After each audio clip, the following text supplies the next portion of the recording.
129 of Coffee and Co-Read, your source for all things literary with Catherine and Kristen, where we believe there's nothing better than a hot coffee or cold coffee and an awesome book.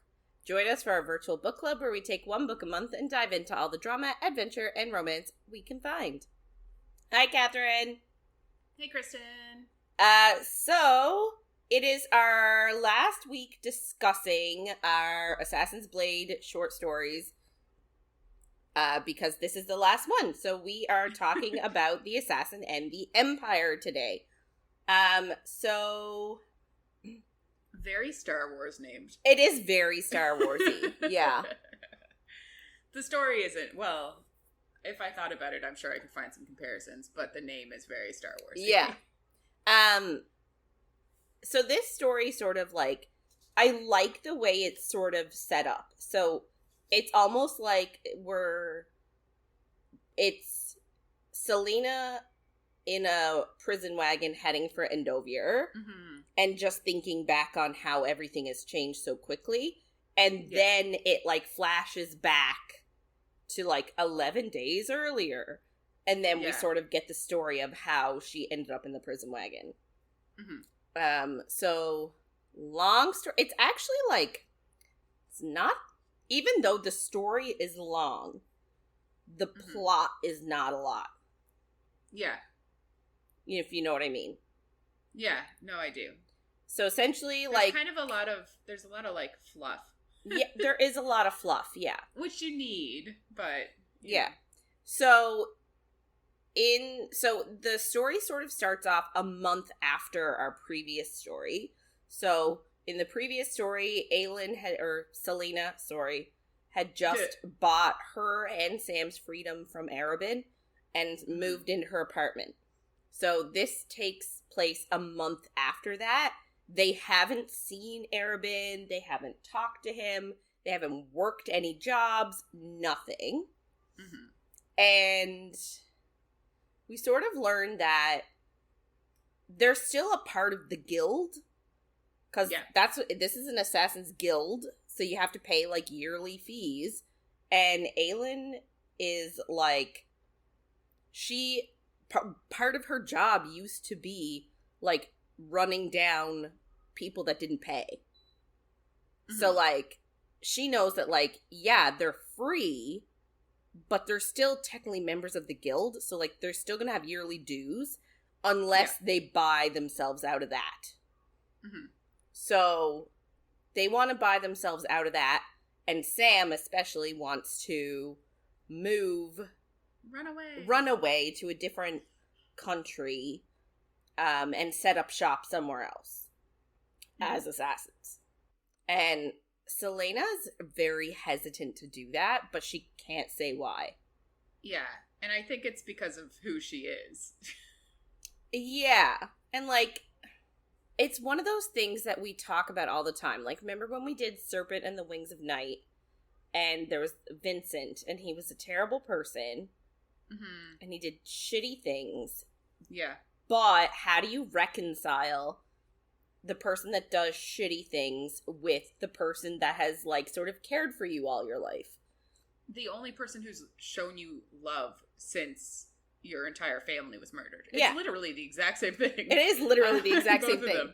And, like, not saying that Erebin has shown her a great deal of love, because he's been very manipulative, but, like, he has taken care of her, he's fed her, clothed her, trained her, given her everything that she now has. So, like, I do think part of it is she doesn't want to leave because, you know, she needs to be, I don't know if she needs to be, but she sort of, like, wants to be close to Terrasen. Yeah. But also, like, it's hard for her to reconcile, like, she knows Erebin's a terrible human. Yeah. But he's still her, like, father figure. Well, it's just, I find it interesting. I think that's the right word. But, like, last short story, Sam was like, you would choose Erebin over me. And she's like, I wouldn't. But now he's like, okay, we're leaving. And it's like he's forgotten that they do have a connection. Just because she'd choose him doesn't mean that she's ready to, like, abandon everything. Yeah. And she loves this city even. Like, she loves her apartment. She loves, like, her possessions, which is like kind of a common thing, I guess, when you grow up and you don't have your parents, you don't have love. Like it's you get attached to like your books and stuff. I understand it in that kind of way. Like she doesn't want to just leave everything she knows and loves, and like she's also established herself here, and she's established like the even walking into shops, they know her, you know? So I understand where she's coming from, and I feel like Sam doesn't give her any grace in this short story. Like he really doesn't he doesn't try and see things from her perspective. Even though it seems like a flip, because last story he was like, I know you choose Arabin, like I've already realized that, it's fine. And now he's like, you chose me, that means we're leaving. There's like no in between. Yeah. I just, he kind of rubbed me the wrong way in this story, and I think that this story is the reason why I didn't love him as much as I thought I was going to. I also think too that like in his mind, like I feel like we need to take his experiences with Arabin have not at all been the same as hers. Like, yeah, Arabin has treated her like shit, but however much shit he's treated Aelin like, times it by like 100, and that's how he treats Sam. So like, I understand Sam sort of being blind in this moment, like, of being like, we need to get away. Like, maybe not we, but he needs to get away. He needs to be free. And if she's choosing him, she's going with him. Yeah. That's just the... Yeah. Yeah. Anyway, so, long story short, they go to Arabin and offer him some money to be free, to, like, get out of the guild, essentially to quit. And he offers them a very exorbitant number, essentially all the money that they have, like every penny that they have would free them. Like to the point that Selena's like, he must know what's in my bank account. Yeah. Which is like, this is so, it's so dirty of him. It's so bad. Like, what a piece of shit. Yeah. But nonetheless, she does do it, which again pisses Sam off, because he's like, you already paid my, like, fee of how much I owe Arabin to be free, and now you're paying this off too. Like, sort of emasculates him. Like, they have that chat a couple of times. Yeah, that kind of annoys me too. Yeah. I just don't think it's necessary. I get that he wants to contribute, and I get that it's hard. But it isn't his fault that Arabin has, like, not given him a real job since Skulls Bay. Like, how is he supposed to be making money? So, I don't know. I get that he wants to contribute. I get that he doesn't want her to be the only one. But if they're planning on leaving, like, I guess he doesn't understand Arabin as much as she does. Like, she knows that Arabin knows what's in her account, so he's asking for this for a reason. And Sam doesn't really realize that. But I'm like, Sam, you don't have money. Like, what are you supposed to do? Yeah. I find him, he's acting like a teenager. Yeah, exactly. And he is a teenager. Exactly. Anyway, so in order to, like, have enough money for them to move, they need to do one last big job. Somebody approaches Sam, offers him quite a significant sum to kill Rourke, Farron, and Eowyn Jane. Yes, and they are sort of the crime boss of town and his right-hand man. So, Elena... I just combined their two names together. Elena. Yeah. Selena doesn't want to do it because she's like, this is outside of our depth. Like, killing the crime boss of Rifthold is like, that's like, even like Arabin wouldn't take that job. And Sam's like, no, we can do it. You and I were the best. Like, let's do it. Yeah. And even at one moment, like, Sam's off scouting and Arobynn, like, shows up at Celaena's apartment and is like, you took that job, what's wrong with you? Yeah. And then, I mean, we all know it's manipulation. He's like, he's like, please don't leave, I love you. And it's the first time he's ever said it, and it makes me want to murder him. I know. And, but, to Celaena's credit, she is well aware that he specifically saved it for a moment like this. She is very conscious that the reason he hasn't said it before now was so that he could save it and use it in a manipulative way. Exactly. But she's like, I don't need his love now. I have Sam. Yeah, which is also just sad. Like, it all comes down to she's just a teenager who's alone in the world and just, like, wants to be loved. And she's like, she's even, in that moment, I think she's even like, Sam's love doesn't have strings. It's not manipulative. It's not like this. Yeah. And I'm like, yes, but he is like, oh, we're leaving. Yeah. Don't you love me? And I'm like, that's not a great line. Yeah. Like, it's that's pressuring you too. Like, you need, ugh. Yeah. And I guess I feel like Arobynn probably also knew what he was doing by being like, why are you taking this job? Don't do it. Don't leave me. I love you. Would just sort of make her more antagonistic towards him, urging her to do the job more. Yeah, because she's a teenager and she's going to do the opposite of what she said. Yeah. So I don't know why, but Sam also, again, no shade on Sam. Maybe a little, but like, he literally has Aderlin's assassin. Like, she's better than him. Yeah.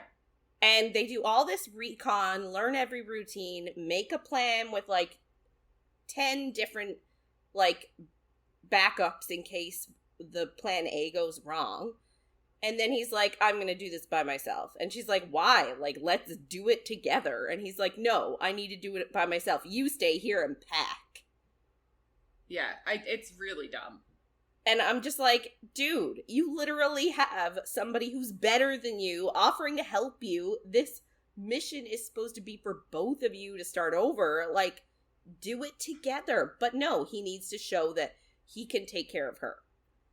That he's contributing. Yeah. That it's not just her money. Yeah. Yeah. Plot. Yeah. And like, again, he went out and bought tickets to the southern continent. And she's like, what? We're going to a different continent? And he's like, yeah, Arobynn can't touch us down there. And she's like, I don't want to go to another continent. I want to stay on this continent. And he's like, right? But we have to. And it's just sort of like, dude, nah. Yeah. There's just a few things that I'm just going to mention because they're in there and I kind of find them fun. But in the beginning, Sam's fighting in the pits, and Celaena's like, don't do it, it's so dangerous. I know. And obviously, in Queen of Shadows, she's like fighting in the pits. Valg in the pit. Also, there's a sad, like, moment. She scolds Sam for using her lavender soap. Yeah.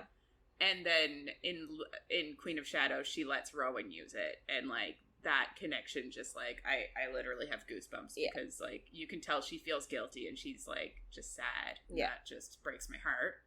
I will say that this story, I actually forgot about this little detail. So when her and Sam are planning everything out and they're having, like, a heartfelt moment, and when he tells her, like, we're going to the southern continent, and she tells him, like, I'm scared, like, all the time.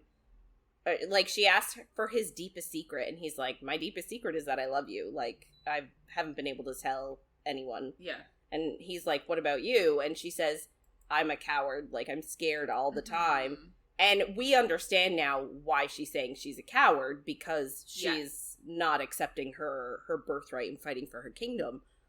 But he tells her, he gives her a technique to what he does when he's scared. He says, when I'm scared, I say this phrase, and sometimes it helps, sometimes it doesn't. But he says, I am Sam Cortland and I will not be afraid, which becomes her phrase.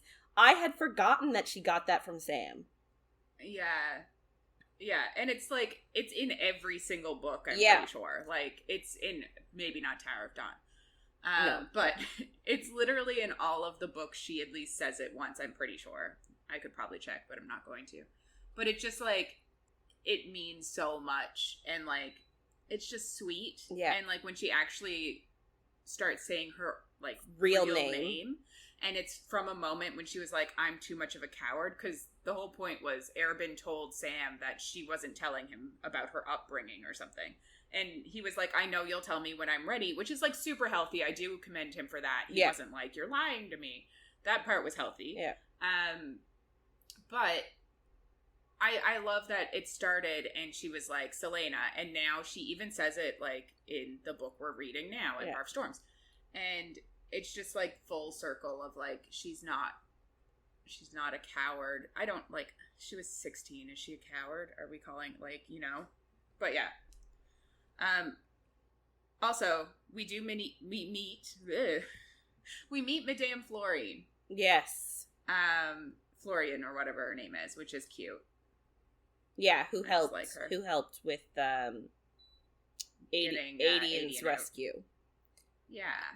But yeah. So, we love her. Yeah. I feel like that one thing, that one moment of realizing that catchphrase is from Sam, I think that is the one piece that I would have liked to have had before reading. I just feel like the phrase would have hit different if I before reading the first book, you mean? Yeah. Like, if I'd known that one little piece before reading, like, that is the only concession I'm giving it.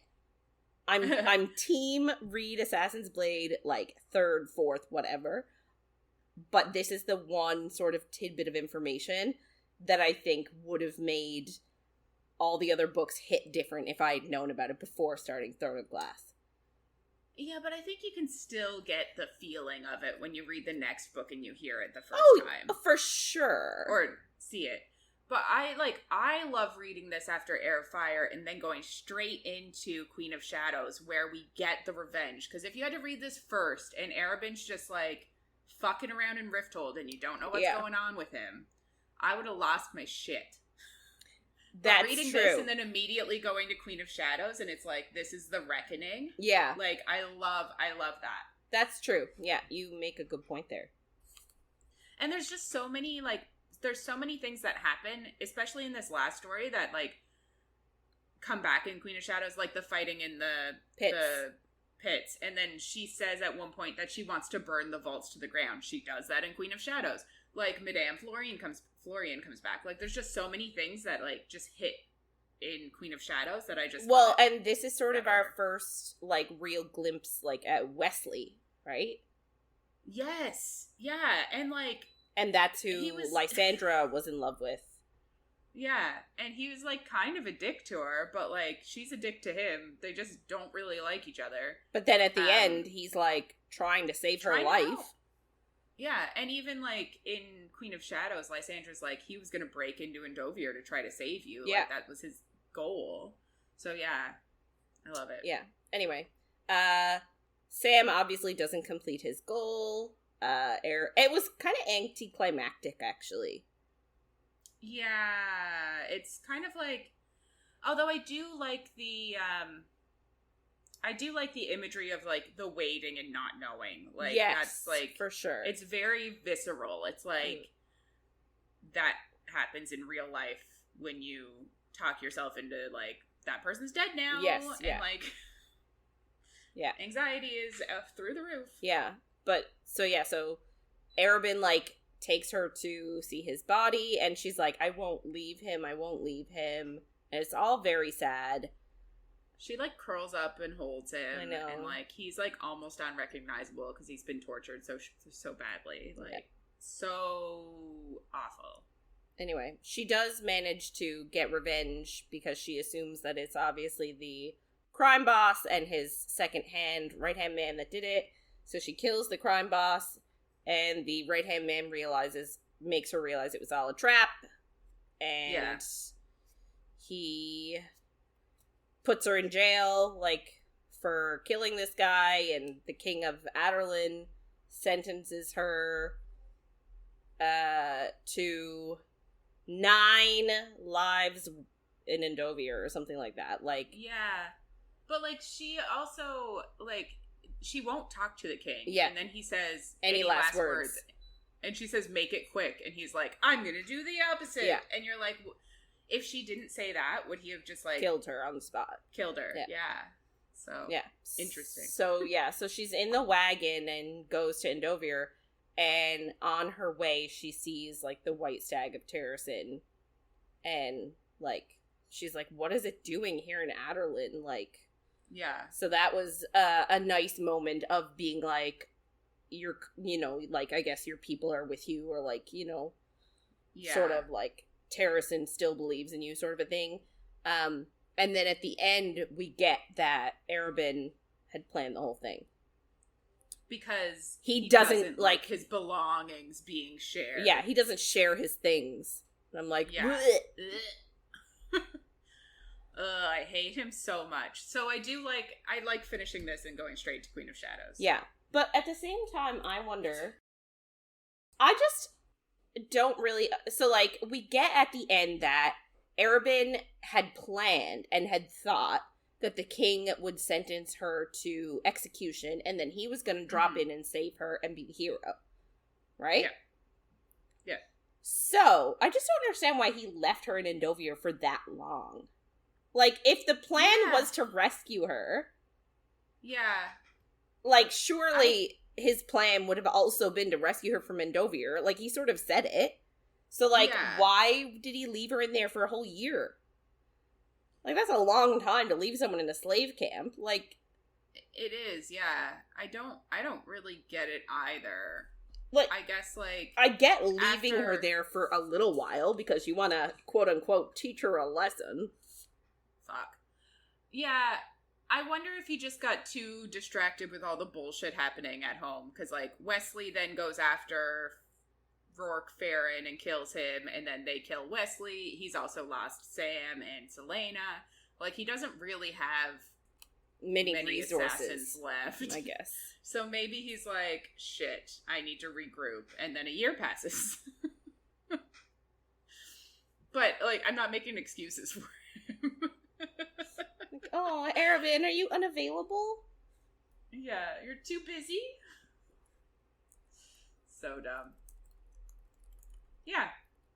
I think we've covered this very well.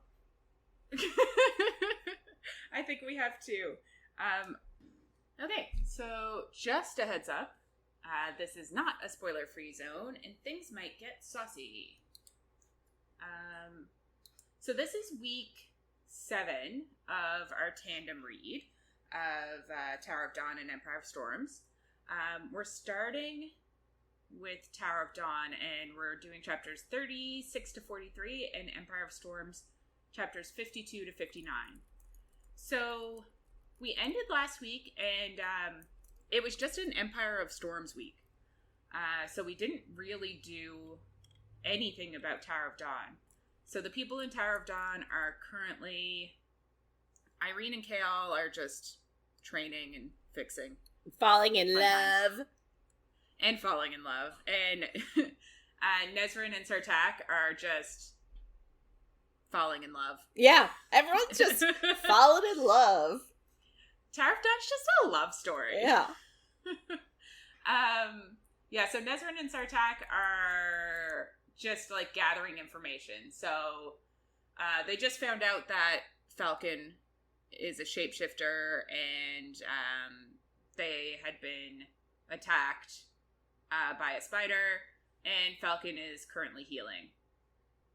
Okay, so they're just trying to find information on the Karen Kui, who are Stygian spiders, who are Valk. Empire of Storms,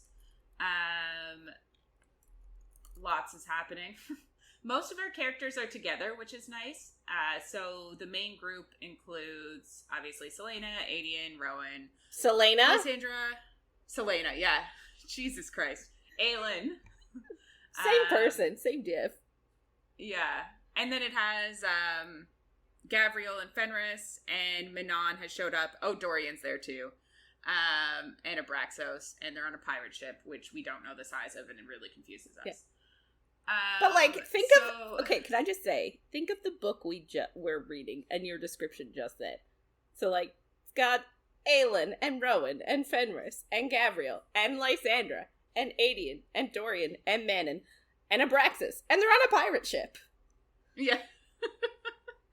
I love it.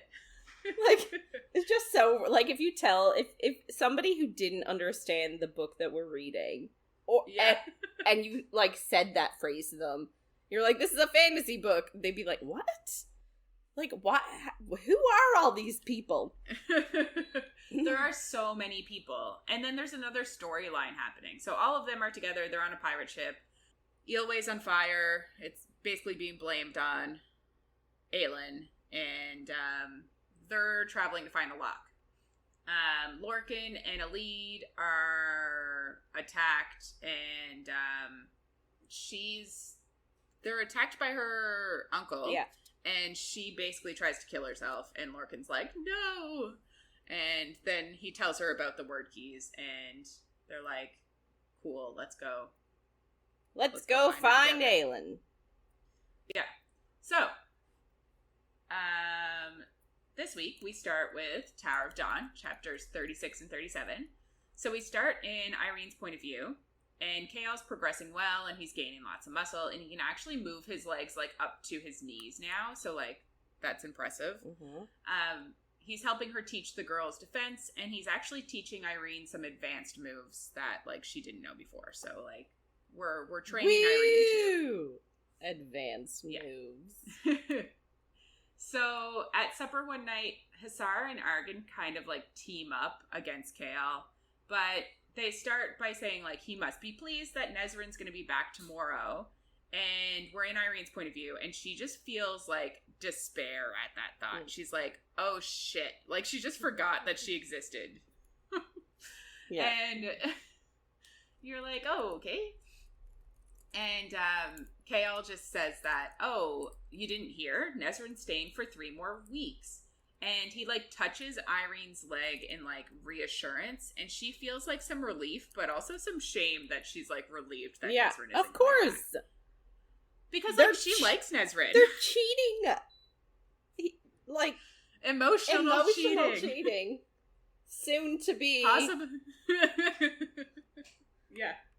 Just like I said the other week, he's like, I'm going to be good for 3 weeks. And then it's, like, 3 more weeks, and he's like, fuck that. Yeah.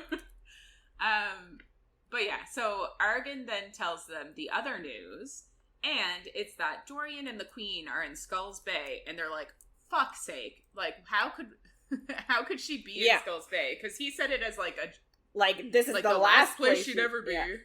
But again, which he should understand, like, obviously, that she's looking for allies. She's gonna go to the last place you would expect her to be. Yeah. So really, he should have said, for allies. He should have said, oh, she's in Rifthold. Yeah. She's hiding out in an apartment in Rifthold. Would have been perfect. That would have been so smart, because there's no way they're getting into Rifthold with all the witches. Yeah. Anyway, so it's just funny. I do kind of like that he fucked up without even, like, thinking it was a possibility that he could fuck up. So, because they knew that she was going to be in Skulls Bay, they had, like, spies there already. So, they got some reports that Aelin went head-to-head with Parrington's army and won, and their spies reported that her powers have grown, and the pirates kneel to her as a conqueror now. And Chaol's like, she's not a conqueror, she's their ally. And basically they have a huge argument over if but a polite one. Oh, yeah. It's like one of those. They're at supper. They're at, like, a formal royal dinner table. So, like, it's like those, like, underlying barbs and, like, you know, those, like, subtle digs. It's that sort of an argument, and I hate it. I'd much rather everyone yell. Yeah, I would not be good at this, but it annoys me when people in books aren't good at it either, and I'm like, it's so dumb, because I'm like, you would be the worst of them. But I'm still like, God, Chaol, just be smart. Yeah, just be better at, like, court manipulation, please. Yeah, like, but it's like, he's lived in the friggin' castle. You would think he would have taken something. He grew up as the Lord's heir. Like, I'm sure he was taught at a young age a bunch of this bullshit, too. Yeah. Anyway, I did not grow up like that, so I'm allowed to be dumb. So yeah, Hussar then tells them that, like, Aelin is also currently burning the coast of Eelway, and she's trying to coerce the Itgar family, which is, Princess Nehemia's family, like her parents and brother, the royal family, trying to basically coerce them into being on her side. And Chaol's just like, that's a lie. And he says it so defensively and so, like, fast that they're like, clearly there's a reason. And he's just like, obviously in his head he's thinking, like, she loved Nehemia, so, like, she wouldn't do that. But I don't understand why he can't say that. Like, why can't he say, like, I feel like everybody sort of knows Aelin's history, like, knows that who she, like, I just don't see the harm in saying, like, they know that Aelin was with Chaol and that he knows her. Yeah. So, like, I just don't understand why he can't say they were friends. Like, doesn't give much away, doesn't say anything about how Nehemia died or anything like that. I just don't understand why he can't say Aelin and Nehemia were friends. Yeah, I think it's because then it shows that they're her weakness. So, like, if the Coggin wants to go after Aelin, they could get that family, and that's, like, a weakness to her. I guess. But, like, if he's that smart to know that... Why is he so dumb? Why is he also, at the same time, so bad at... Listen. He can't, at the same time, be both good at it and bad at it. Apparently he can, because he is. But he just says that it's a lie, and Hussar says he would know, having been her lover, and it's like just this, like, mic drop, and of course we're in Yrene's point of view, and she's like, what the fuck? Because, like, she's starting to develop feels here, and she's like, I can't compete against this magical powerhouse of a person. If only she knew that Chaol hates magic. Well, she has fucking magic. I can't. Oh! She does! So why is her magic... No, it's because she's a human. Yeah. So he's just racist. He just hates Faye. Hey! And then Hussar is like, or was that King Dorian that was in her bed? And Yrene's just like, what? And we're like, at the same time? I'd take that threesome. I would absolutely not. The three of them? Yeah. Oh, I thought you meant like you. I'd read that threesome. Okay, thank you. Yes. I'm like, ew, Chaol, no. Get away. He's apparently hot. I don't care if he's hot. He's a terrible person. Yeah. So then Caution kind of tries to diffuse it a bit because of who he is, and he asks well, not really diffuse it, he just kind of, like, changes the subject, but he just asks Chaol if she would come to, where they are. I fucking forget what it's called. Doesn't really. Anyway, if Aelin would come over to their continent and, try to conquer, basically. And Chaol's just like, she's in the middle of fighting a war. She's not going to come over here right now. Like, what the fuck are you talking about? Yeah. And he also swears that she's not a conqueror.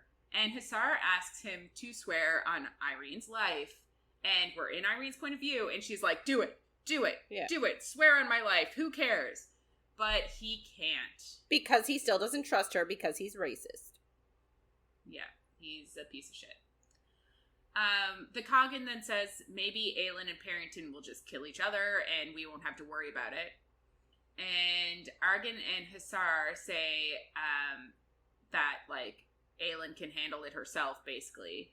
And Caution asks if there's a benefit to helping them for, like, to have future allies. Like, he's trying he's not being diplomatic. He's actually trying to, like, get and give information. Yeah. Like, he's being, he's actually using his brain. He's not... I don't even know if he realizes, like, how they're manipulating the situation as much. Like, I'm sure he does, because like, we know later.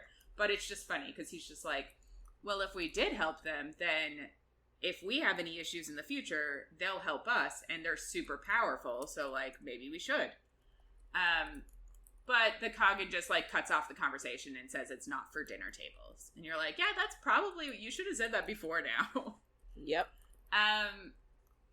We go over to Chaol's point of view, and this part annoys me, but he does kind of change his mind later, which I'm fine. Like, I'll give him some grace.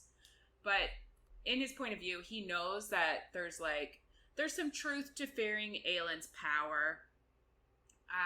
But he also realizes, like, Hussar doesn't want to leave the comforts of her home. She doesn't want to go to war, which, like, I don't really blame her for. Like, I know he's like, she just doesn't want to go to war. And you're like, yeah, of course she doesn't want to go to war. It's fucking war. People are going to die. Yeah. Like, I don't really blame her for that. But, like, he's like, she just wants to be comfortable. I'm like, yeah, I too would like to stay in my house all of the time. Yeah. So then he thinks Argan is actually just, like, trying to make it so that Chaol has to offer up more to get their aid. So, like, he's trying to put them in a position that, like, Chaol on behalf of Dorian and Elena will, like, sacrifice more so that the Kagan will send his armies. And he also knows, like, Caution is just going to follow orders. He's a soldier and he'll do what he's told. Later, he thinks he should have lied and said that, yes, he trusts Aelin on Yrene's life. And we're like, obviously. But he's so honorable, he can't lie. Well, he likes Yrene too much. If they had have said fucking Nesryn, do it on Nesryn's life, he would have been like, fuck Nesryn's life. So yeah.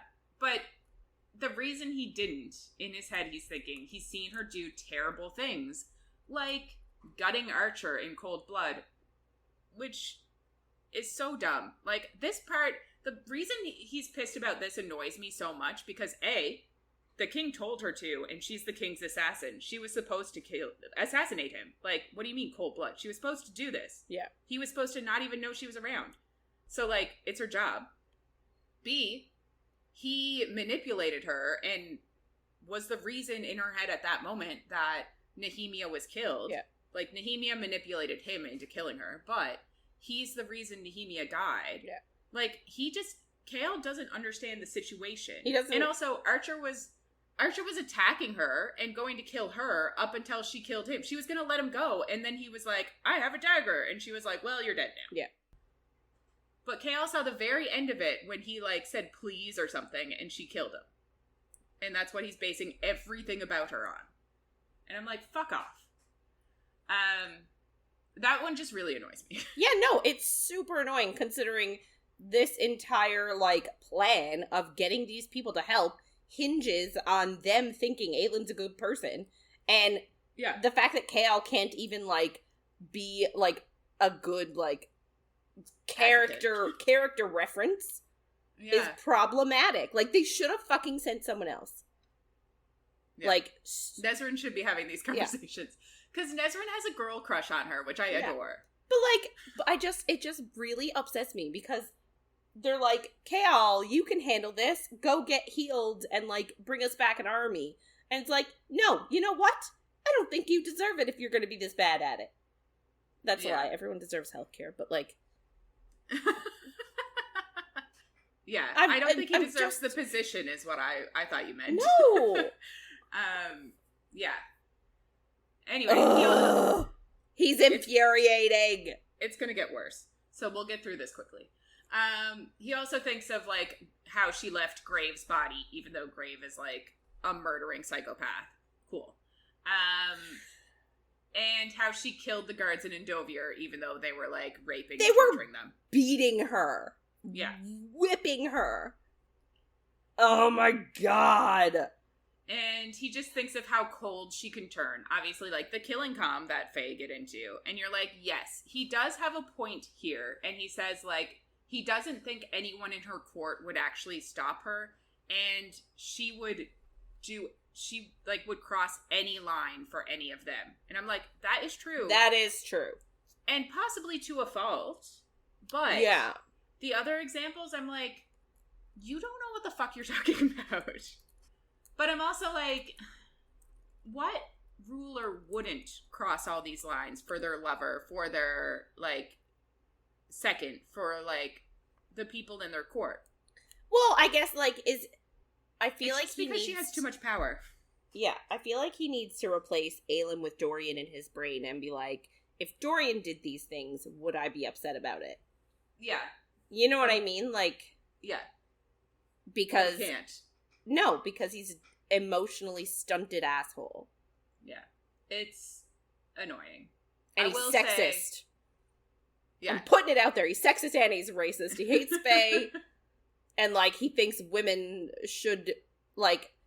It just bothers me. Because if Dorian did these things, his best friend and bro, then it would be fine. But because it's Aelin, and she's a woman, and she's Fae... then it's problematic. Yeah.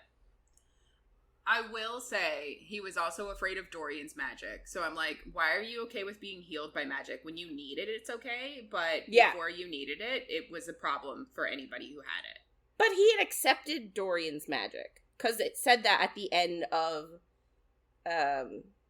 was it Queen of Shadows? Like, I feel like that we've had the discussion somewhere of Aelin... in Queen of Shadows, of Aelin being like, so it's fine that Dorian has magic, but it's not fine that I do? Or something like that. I have this recollection. Yeah. Well, that's what everyone's implying, and it annoys the shit out of me. Because Dorian's magic is, like, less maybe destructive, but not even. Like, his is more varied. Like, he can do more different things. Like, I don't know, maybe he just doesn't understand, but he has, like, this raw magic that he could, like, you're right, he could manipulate it to do whatever he wants. He could have ice, he could have, like, fire, he could do anything with his magic. Wind, whatever. Yeah. Aelin literally just has fire. But he trusts Dorian, and he does not trust Aelin, and that's what it all comes down to. But he wanted to marry her and put babies in her. Gross. I don't like it. Oh, yeah, we also ended last week and thought that Aelin was pregnant. She's not. She's not. I don't know. I forget where we ended, but I forgot to mention that in our recap. But speaking of babies in her, she's not pregnant. So yeah, he then thinks, like, she would probably intimidate Rolf into agreeing to be her ally. And we're like, nah, she kind of did. Like, he's not wrong in thinking this. Like, I get it. But she's still not a conqueror. There are still, like, I don't know, there's still lines. But anyway. He also... Like, I'm sorry. Like, I understand that, yes, Aelin would do anything for her family or her court. Yeah. Like, anything. Her family. Yes. Do I think, though, that she would slaughter, like, a town, like, a full, like, empire of innocent people? I don't think she would go that far. No. Like, we know she wouldn't. She saved 200 slaves when she was a nobody. Like, yeah. She still has those morals. She's not here for killing innocent people. Like, he should at least know that much. Yeah. Yeah, so, but he thinks, like, she probably intimidated Rolf, and she did, but he knows that she wouldn't light Yilway on fire. Like, he knows that for a fact. So, he then thinks he wishes she kept herself in check, because that would make this easier on him to try to get allies, and where she's out, like, flaunting her magic and being extra, he's like, she may have cost them the war. And I'm like, Jesus Christ, man, like, fuck off. What is she supposed to do? She can do nothing right. Like, she's being too loud and fighting, and that's not good. But if she, but if she was doing nothing, then that wouldn't be good either. She's hiding away. he does reconcile this within my part, so, like, I can't get too mad, but I can. He does think at least Dorian's okay, and then he's like, well, as safe as he can be hanging out with them. And you're like, Jesus Christ, man. Fuck off. Mm-hmm. So it's nighttime, and Caution shows up in his room and asks him about what's, like, tormenting their court and Yrene, like the Valg. But it's actually been pretty calm lately, so he's like, I don't really know what's going on. Caution also tells Chaol that his siblings banded together because they know that, like, Sartaq is gone, but when he comes back, he's going to want to fight in this war. And they want to get their father on their side before Sartaq comes back and, like, rallies them into fighting. Which is interesting, and really smart. Like, I'm surprised by how much Caution knows. Caution also tells Chaol about a large order of fire lances that Rolf placed ages ago, and we heard about them, I think, last week in Empire of Storms. I think Gavriel might have, like, mentioned it to Rolf. Yeah. And then Aelin actually ordered more after the pirates allied with her. So, like, there's 2 very large orders going in, which is very, like, obviously profitable for this kingdom. Yeah. So, obviously, that's part of the news that Argan got, but he didn't talk about it at supper because he doesn't want his father to realize how profitable it is, you know. So Chaol asks if Caution would fight, and he just says, like, this is the war of our times. Like, it's the big war, and he kind of makes it sound like he wants to. He also says, like, his Sulde blows north, and he's going to go where he's ordered. So Chaol was right. He'll do whatever his father basically tells him to do. Yeah. But he wants to. Like, he wants to be a part of this grand battle. Like, it is what it seems like. And then Chaol asks him when his father is next meeting with his foreign trade vizier. So that's where we end with him, and we go over to Nesryn's point of view. And Falcon apparently needs, like, 10 days to recover, so they can't go search the watchtowers without him, which I'm like, why? But okay. So they go to the other clans and the Hearth Mothers just to see if anybody has any information on anything. And it doesn't really seem like they get anything. Like, nothing, no information really comes from this. But Nesryn does learn how to, like, shoot arrows from a rook, and she rides Kadara by herself, and, like, she enjoys that. One night at their own hearth, Edge asks for a tale from Aelin, and Falcon says that all of his are dull. And he does say he did have an interesting visit to the Red Desert once, which is just funny. Call back. The assassin we in the had desert. to get that in there. Yeah. She tells them that the stories that she grew up with were mostly of this land and of them, which is, like, obviously why she's enjoying all of this so much. But she offers to sing a song from her mother's homeland, which is in Aelin, and she says her mother sang it to her before she died.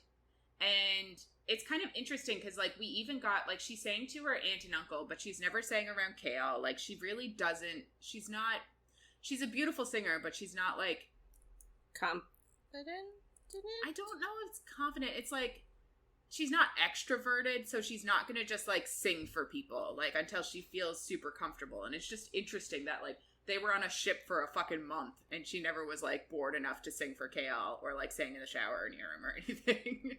Do showers exist in this world? I don't know. No, they don't. No.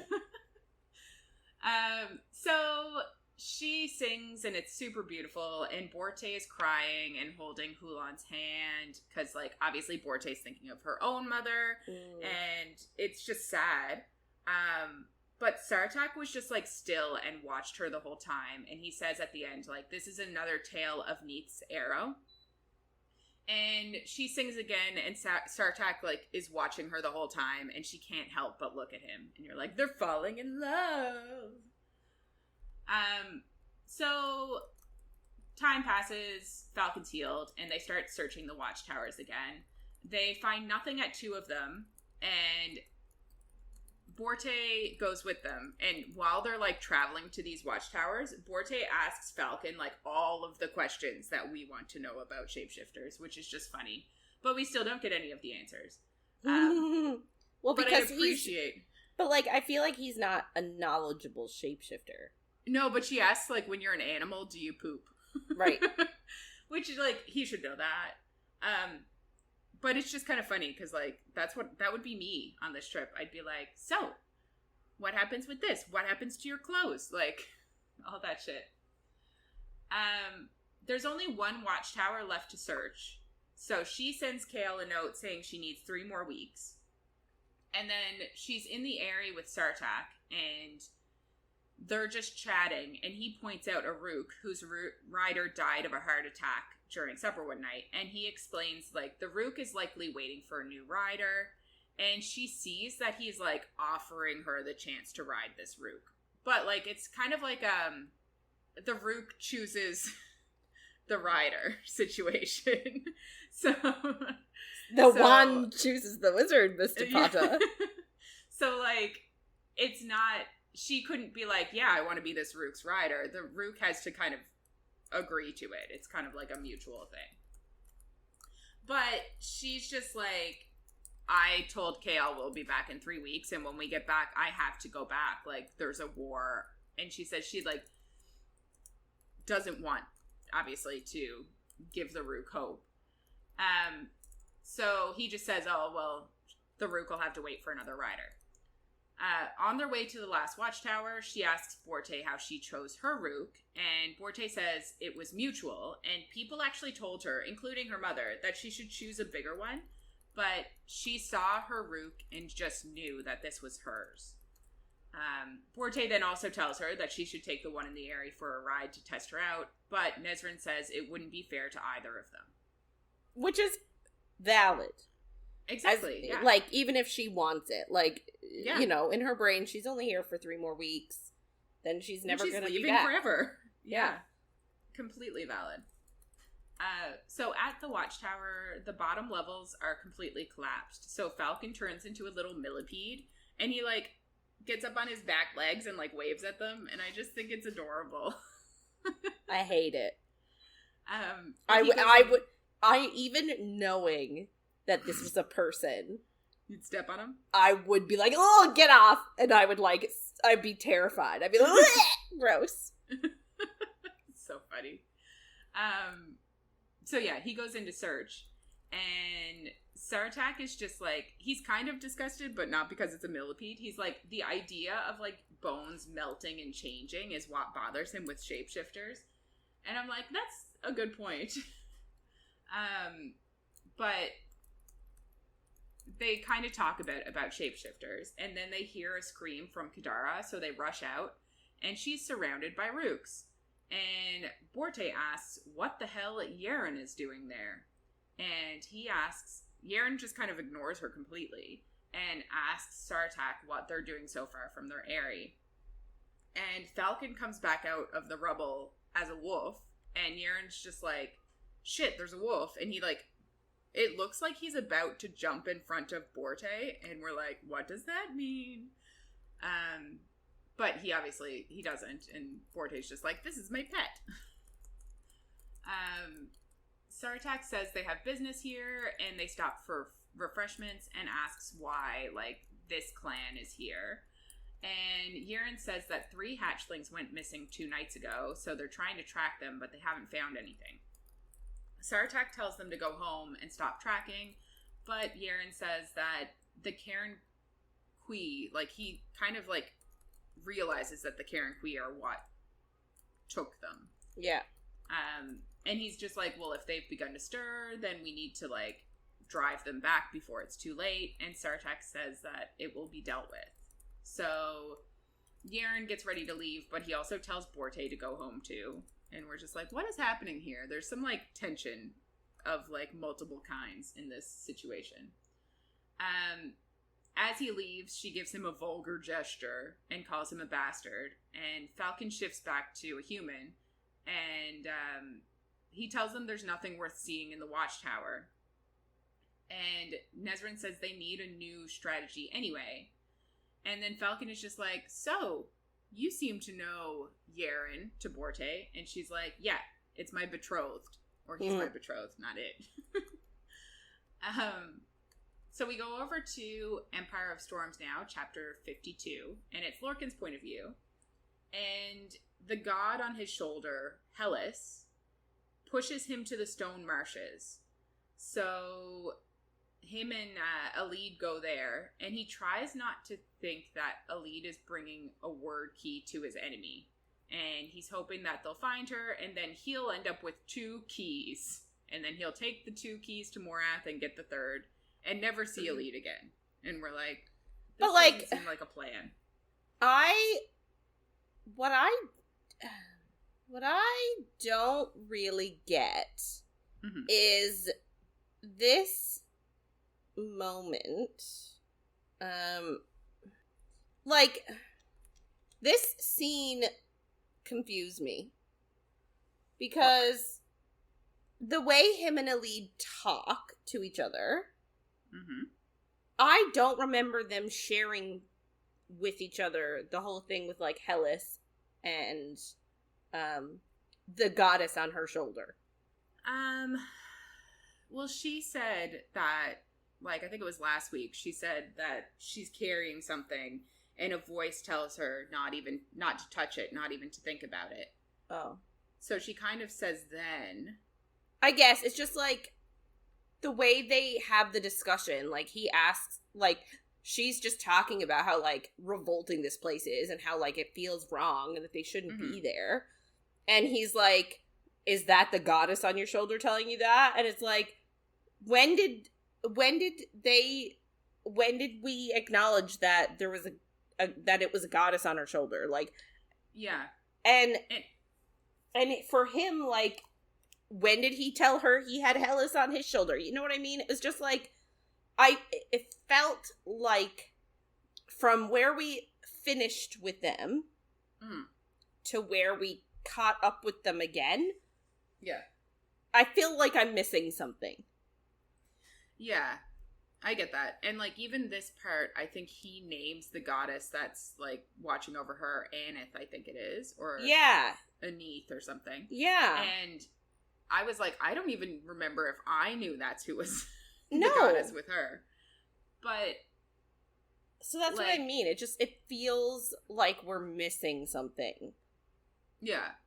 I get it. I just, like, I assume that he was like, oh, something is pushing me this way. By the way, there's a god that pushes me around sometimes. But how does he know it's the god of Helen? Like, I guess. I don't know. He's been alive forever, I guess. Oh, okay, fine. I don't know. Anyway, they know everything about each other now. They've traveled together for a few weeks.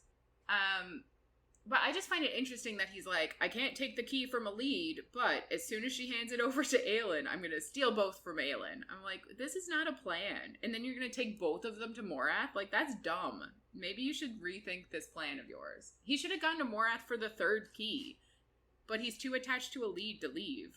Yeah. Like, it would have made more sense for him to go get the 3rd key and then come meet up with them and get the other 2. But anyway. So he they can't leave her. I know. Dear Lord. So they get to the marshes and Elide says, like, this is a bad place. And yeah, he asks, like, is that you or the goddess? And she's like, the goddess doesn't even dare come here. And you're like, okay. But she senses silence as if all of the people who lived here are trapped inside. And she says it's not a place for the living, which just kind of reminds me of some spoilers for other SJM series, but it reminds me of the Akhtar world and, like, all of the people that died under the mountain that we get in Crescent City 3. Like, they died, I think even in Silver Flames, Nesta sees a vision of them, like, dying there, basically. And it was the whole Dawn Court that was basically ended up being killed. So it's just interesting that there's another place like that in the Throne of Glass world where we know some people from the Throne of Glass world must have gone to Crescent City, and that's where the shifters in Crescent City come from. We don't know for sure, but, like, we kind of make assumptions because, like, people think that Lydia might be a descendant of Aelin, and like the wolves are clearly shifters, but like there are other shifters, but they kind of like have separated each other. And then in Crescent City 3 we learn that they're all like really from the same, they're all fae. They just like don't have the ears anymore because it was bred out of them by the Asteri. Anyway, it's just interesting that there's a similar place, and like I'm like, is this gonna come up again at some point? Like, what the fuck is going on? But I don't know. Because it seems like she's never gonna do anything with Throne of Glass again, but then there's all of these little Easter eggs and like still things that I'm like, what is happening? So we go over to Elide's point of view, and she asked who lives here, and that's another reason why I thought, because Lorcan says that this is a king, like there was a kingdom here that's now gone. So I'm like, it wasn't Eelway. It's a different kingdom, and they're all gone. So like obviously some of them died here, but were some of them like taken to Crescent City world? Like, is that what happened? We don't know, and we may never know. Elide can also like see the dead in her sleep, and she says when she's waking she can see them too, and I'm like, that is terrifying. I would not stay there. I don't care if a god is pushing me there. I am out. Gone. They're also like super slow moving because of the intelligent creatures in the water, which we kind of heard about. Nesryn talked about them for a hot second in Tower of Dawn, and we get a lot more about them. So they're just like flopping around in the water, super scaly and creepy. Amazing. Yeah. They're spending their 4th night there, and Elide is struggling to sleep, so she asks Lorcan about his queen, and like they kind of have a back and forth, but we basically get that he tells her like Maeve is gonna kill him for leaving and trying to get the keys, and he's loved her since the day he saw her. And he actually offered to be her lover, but she laughed at him and refused. And it's kind of a funny parallel to the relationship between Erebin and Selena that we just saw, where he finally told her that he loved her because he was afraid he was going to lose her. And Elide kind of implies that like Maeve is doing the same thing. She's going to string him along until like she needs to use it to like pull him back in. But similar to Erebin and Selena, like it's too late in their relationship, I think. But anyway, that's not the point. He tells her like it doesn't matter if Maeve is stringing him along because he isn't holding out hope. He just like loves her and he knows nothing's gonna happen, and that's fine. Elide says like that doesn't sound like love. She says love is supposed to make you happy and make you the best version of yourself. And he's just like, how would you know? You've never been in love. Which is a bit of a dick thing to say. Yeah. To somebody who's like, I don't know, trying to be, you know. Yeah. He's also like, what do you mean? I'm neither of those things. I'm not happy or the best version of myself. And like clearly he thinks he's the best version of himself, obviously. Because all he cares about is fighting. But she says he doesn't know what happiness is. And he says he doesn't mind being around her. And he smiles at her. And she's like, it's the first time I've seen him smile. And she wants to, like, touch his lips. And she wants to kiss him. So she, like, traces his lips. And she tells him he can hide in Paranth with her. Like, after all of this is over. She's like, there's a place for you there. And he tries to, like, say that he can't do that. But she just kisses him. And she tells him he can decide later. And he'll always have a place there. And if, like, in 10, 20 years he decides to show up, she'll keep him there. He kisses her, and they start getting, like, hot and heavy, but, like, super clothed. And, like, she's, like, almost near orgasm with her clothes on, and moaning and shit. And woo! She says yes, I believe, to having sex with him. But then Lorcan, like, jumps up onto his feet, and she asks if a storm is coming, because she looks at what he's looking at, but it's actually an army of Ilkin. And Elide knows that they're there for Aelin, so that's not good. And on that note, we go over to Tower of Dawn. So chapters 38 to 40. We go to Chaol's point of view, and he goes to crash the foreign trade meeting.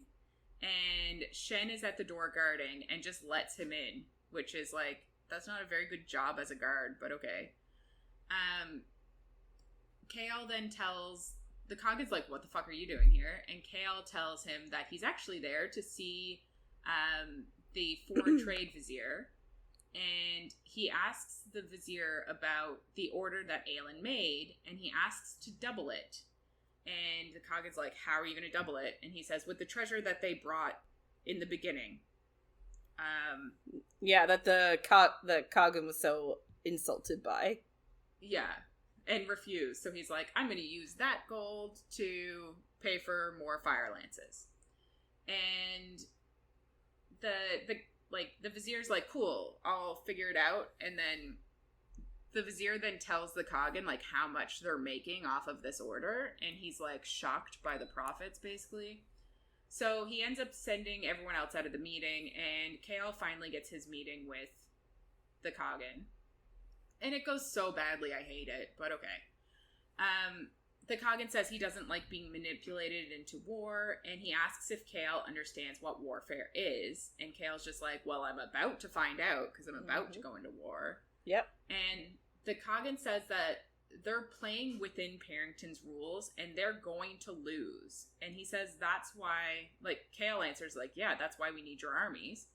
And as he's, like, talking, he's, like, begging his legs to work so that he can stand up and, like, confront the Kaghan and, like, talk as he thinks, like, man to man. But it's not working. The Kaghan tells him that he told him to wait, and he doesn't appreciate this. He's still grieving his daughter's death and, like, helping out his wife. And Chaol, in a move that is possibly the dumbest shit I've ever read, suggests that his daughter was murdered, and, like, and that the Kaghan is already being hunted and manipulated by Parrington. And obviously the Kaghan was not ready to hear that, especially when you're having an argument together. Like, this is, like, there's so many better ways he could have brought this up. And also, he doesn't know for sure that his daughter was, like, Chaol doesn't know for sure that she was murdered. Like, it really could have been suicide. We think maybe it was Valg, but, like, he doesn't know for sure. So it's, like, this is dumb. But anyway, the Kaghan just, like, dismisses him, and the guards come to remove him, but he stops them, and he tries to stop them, and he tells him he came to not only save his people, but all peoples of the world. And Chaol tells the Kaghan, like, this city is the greatest he's ever seen, but who is going to protect it when they're all dead? Like, once the Valg are done with them, who's going to be able to help the Kaghan when the Valg come after him? Which is, like, a good point, I guess, but, like, this is not the time. They're all angry. And I know he's not getting a meeting, so I don't really know what the solution is, but I think, like, throwing this shit in his face is not a good move. And, like, can I be honest and say that? So, I appreciate the Kaghan loves his child. 100%. I'm sure, like, I've never had to experience it. I hope to God I never have to experience the loss of a child. I'm sure it is the most devastating feeling you could ever have. Yeah. However, he is literally the ruler of an empire that encourages infighting amongst siblings. Yeah. And he had he so himself, many kids to have choices. He himself killed his sibling. Mm-hmm. So, like, I just feel like he is being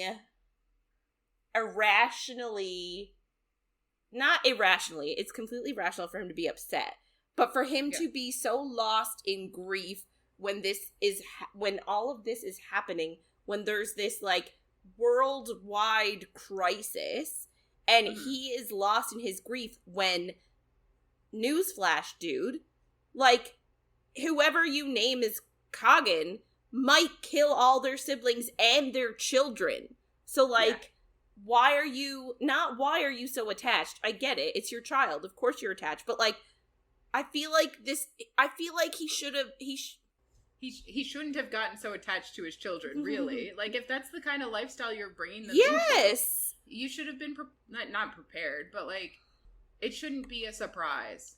Yes. Thank you. And maybe the issue is he was like, I'm going to change it with my children. It doesn't seem like that. I'm going to say that now. I do think a lot of the reason that he's so upset is because his wife is upset. But still, you can't ignore a war. No. And, like, I'm sorry, you're a ruler. Like, he doesn't have the same luxury that other people have. Yeah.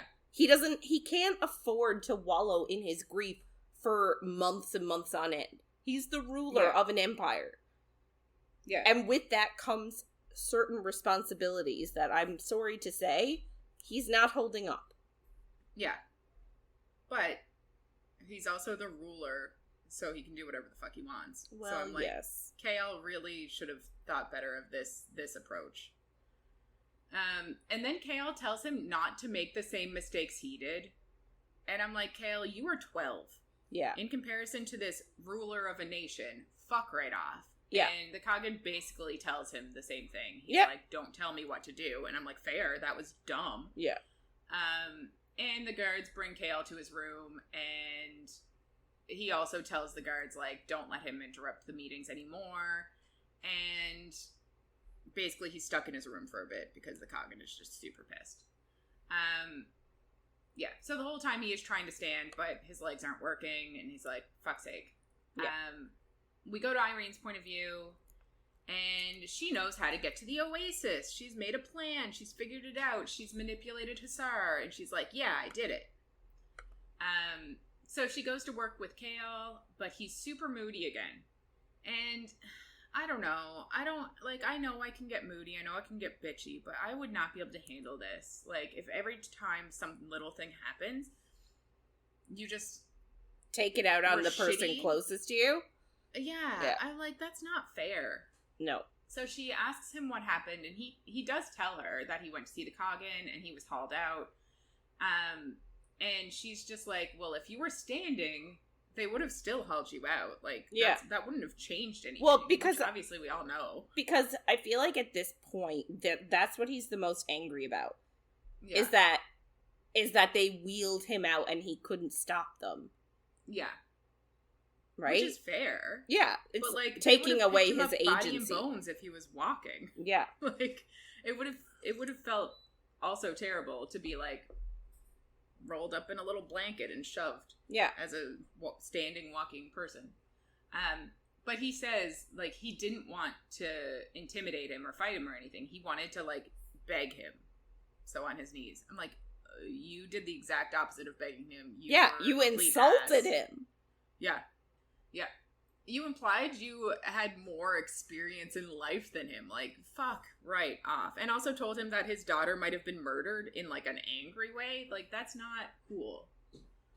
Anyway, he then tells her he just wants to heal so that he can fight shoulder to shoulder with his men and die. And she's just like, what the hell? Why am I healing you just so you can die? That's insane. Valid point. And, yeah. And she's just like, well, if that's all you want, then fucking stand up. Except for she doesn't say fucking, but, you know, it's implied. We go to Chaol's point of view, and he realizes that in this moment, I do appreciate this. So he kind of changes his mind. He realizes in this moment that it doesn't matter what Aelin did. They were going to turn against her. So he does think that, and I'm like, good. Because he's like, if she hadn't have been powerful, if she had have acted like a damsel in distress, they would have been like, oh, she's too weak. Yeah. So he does have this moment of realizing, like, it doesn't matter what she did. They were always gonna try not to have to go to war. Like, which the siblings. Which I understand, however, I just want him to be better. Like, I want him, I can't help it. I want him to believe in her because she's a good person. Yeah, but he's not going to. And that really bothers me because at this point, we're 5 books in, we know Aelin. You know what I mean? Like, we know what kind of person she is. And it really bothers me that Chaol can't see that. That, like, he was prepared to marry her when she was an assassin.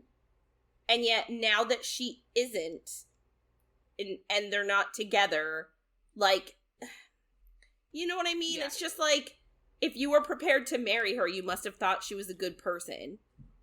So, like, why do you still not think she's a good person? Like, why do you not believe in her? Like, you believed in her enough to marry her, but you don't believe in her enough to, like, to recommend her to these people? You know what I mean? I just, like, it really bothers me. It's just frustrating because, like, she saved his life and killed all those people. Yes. You don't hear about that. Yeah. That doesn't haunt him at all.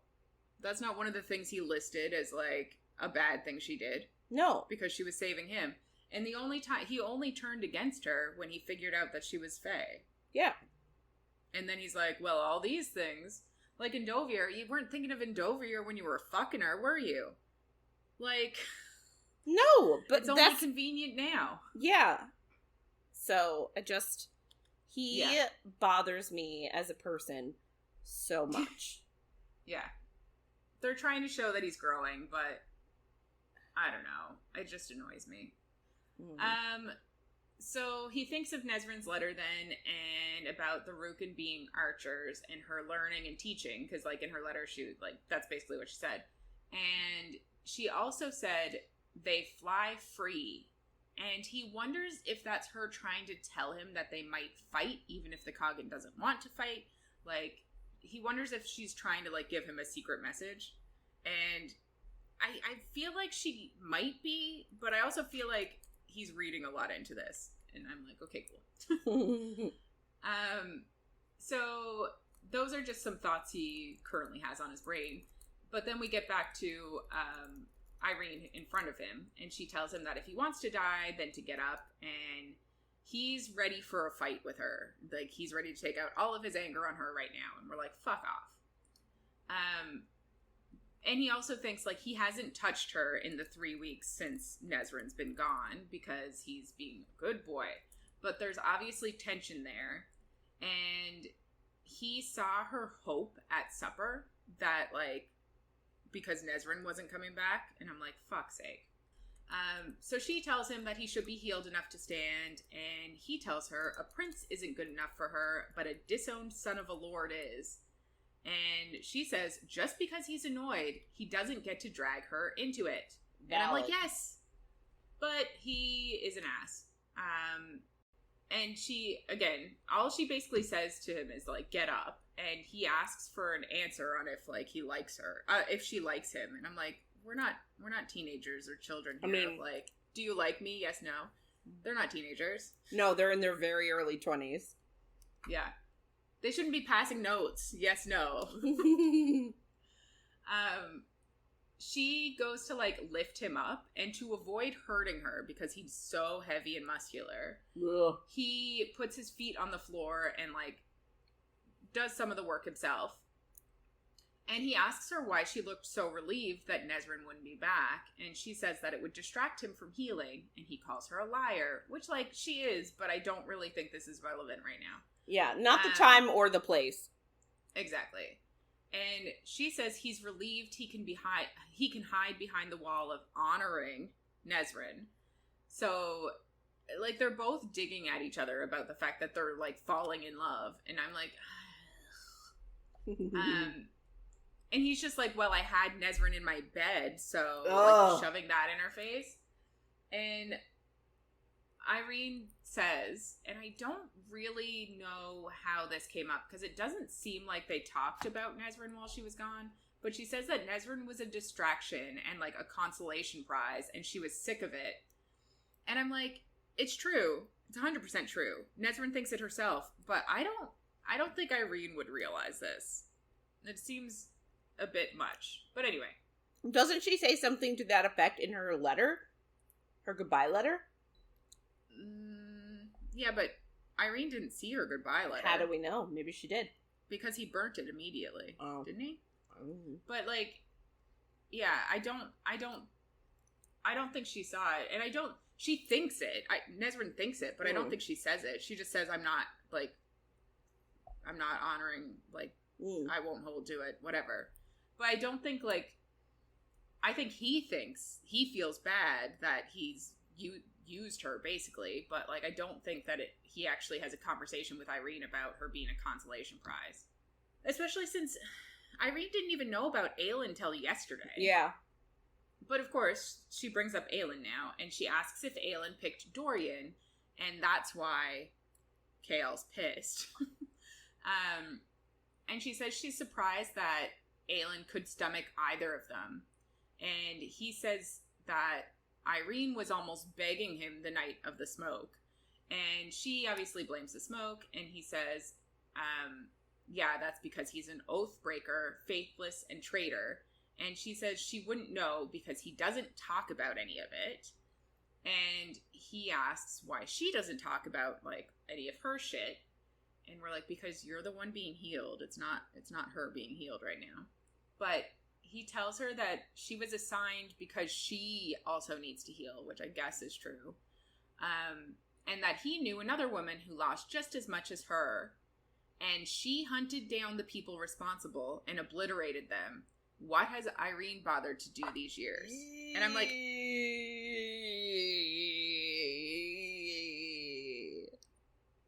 A, you were just bitching about the fact that Aelin did this. Yeah.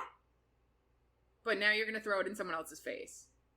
B, she's become a very fucking skilled healer and saved many lives and is going to go back to a war and save many more. What the fuck are you talking about? She hasn't done anything in these years. She's done so much. She's done more than him. Yeah. Which is kind of what we get to, which is so fucking dumb. But she's still, like, trying to help him up, but then she, like, turns away from him because she's, like, pissed. And he stands up because she's going to leave, and he realizes he went too far, and he doesn't even mean it. I'm like, why did you say it? But he like, says that he's no one to say that, but she says she may not have battled kings, but she is the heir apparent to the healer on high, and he's standing because of that, and she's saved lives, which is exactly what we just said, and is 100% true. And he just says he knows, and he, like, can't let her leave, so he actually steps towards her, and then he steps again, and she, like, walks over to him to check him out, his body out, to make sure he's fine standing. Yeah. Like, not in a sexy way, but in a medical way. In a, oh my god, our fight is forgotten, let me, like, you're walking sort of a way. Well, it's even dumber than that, but he just says that she's standing there and she's, like, crying, and he tells her that he was looking for a fight, and she says a colonel must have been true, and he says he meant it about himself. And he tells her, like, she's amazing and she did all of this, and it's because she believes it's right. And he steps again, and she keeps walking back to kind of, like, trick him into walking towards her. And he follows her until she's against a wall, and he wipes away a tear from her eye. And he thinks this small, delicate woman upturned his life and worked miracles. And she, like, touches his chest, and they kiss. And I'm like, okay, he was just a huge dick. But we go to Irene's point of view now, and he's standing and walking and kissing her, and she pulls him deeper, and she's, like, moaning because it's so good. And she thinks that she knows he wasn't raging at her but at himself. And I'm like, that's healthy, I guess. But I would be fucking pissed if someone said that shit to me. Yeah. I would not get over it this quickly. No. He has no right to say that kind of shit. And, like, I know he's immediately sorry, but that doesn't I would not immediately be able to forgive him just because of that. It's one of those, like, I don't know. I just feel like it's one of those, it's one of those things in a relationship, like a respect thing. Mm-hmm. You know what I mean? Like, I don't care if you said it in the moment. Like, I feel like you don't get to treat someone that way. Yeah. And exactly. And I don't know, like, if he's treating her that way, even in a split second, and then realizes that he didn't mean it, like, it's still an asshole thing to... It's, like, it's still not right. Yeah. It's like if you're in an argument with your partner and they call you a bitch, like, never. Can you imagine? Never. There are lines. Never. There are lines. Yeah. Yes, there are lines. Yeah.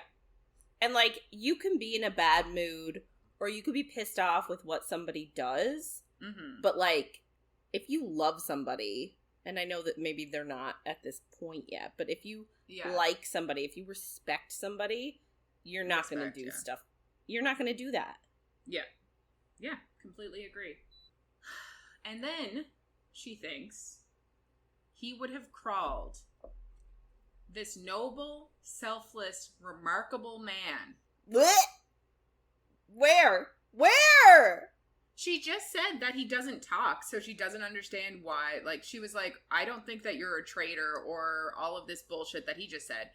But he also hasn't told her, so how does she know all of these things about him when he's never opened up to her about anything? The only thing she knows about is his father, like the thing with his dad. Yeah. But, like, I wonder. So, like, they've been healing for weeks. Yeah. So, like, she must have been getting glimpses of other traumas. Yes. And she's, like, inside him. So maybe she's getting some, like, I don't know, she's getting some stuff that would make her believe this. But I'm just like, I'm over it. Anyway.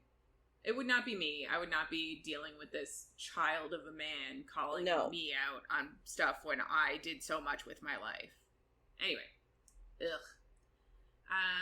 She wants more sexually from him, and he's trembling to stay upright because obviously this is the first time he stood up. So she pulls away to tell him to sit before he's injured, and she jokes, and we emphasize that it's a joke, but it still makes me want to vomit, that she has ways to reward him now. I don't like it.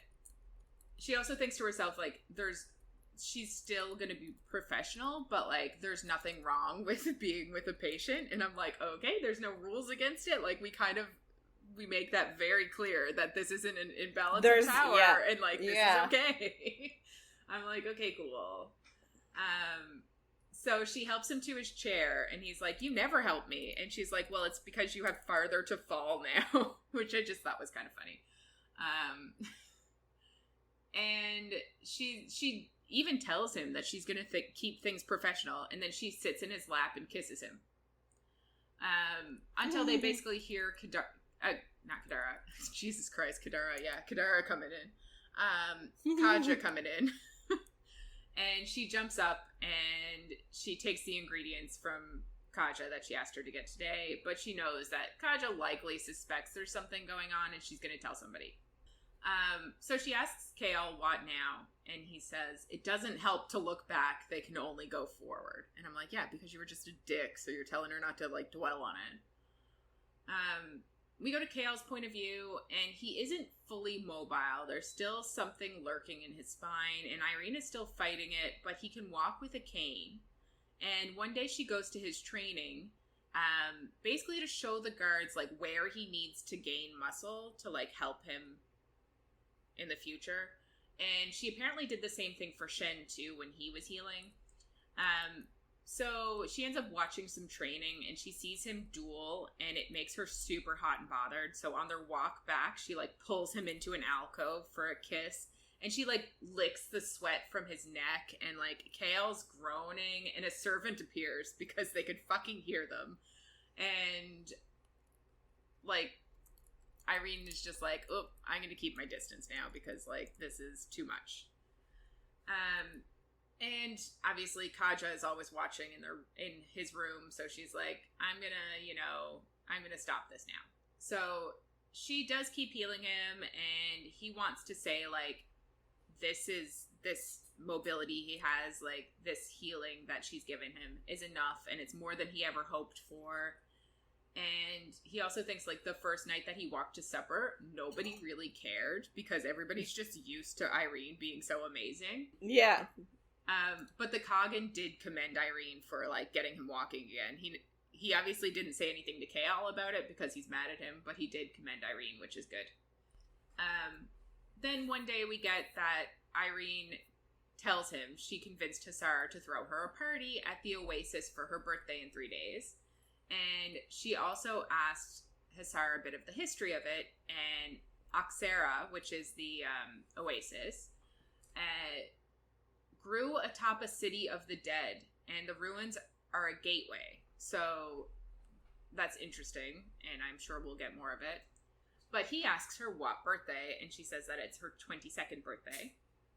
And he asks her what she wants, and she says nothing. And he asks if he's invited, and she says yes. It'll probably be like Argan, Caution, and the other viziers, and Duva can't go because she's pregnant. And he says they can make the same excuse for her if she likes. They have a few days. And I'm like, what? You just gonna knock her up right now? Like, they haven't even had sex yet, but he's making a joke about knocking her up, and I'm like, "Wee." Okay. Yeah, but again, he's obsessed. Yeah. He just wants to put babies in people. He does, yes. He tells her he's going to try to find her a gift, but she says she has everything she needs. Cool. We go over to Empire of Storms, chapter 53, and it's Aelin's point of view, and it's been 2 days, and she thinks, fuck Rolf, because they're in the marshes, and it's taken 2 days, and he told them it would be a day and a half. And it's hot and gross and full of bugs, and Manon is the only one not suffering, and apparently Manon finds it pleasing here. Of course she does.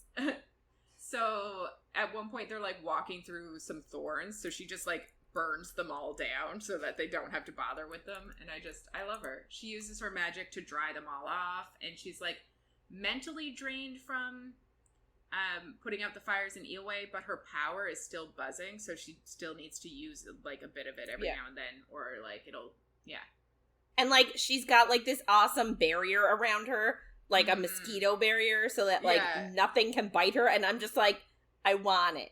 Me too. It's like those, have you ever had the tennis racket that you press the button and it zaps them? Yeah. But it's, like, her full body is covered. Yeah, it's amazing.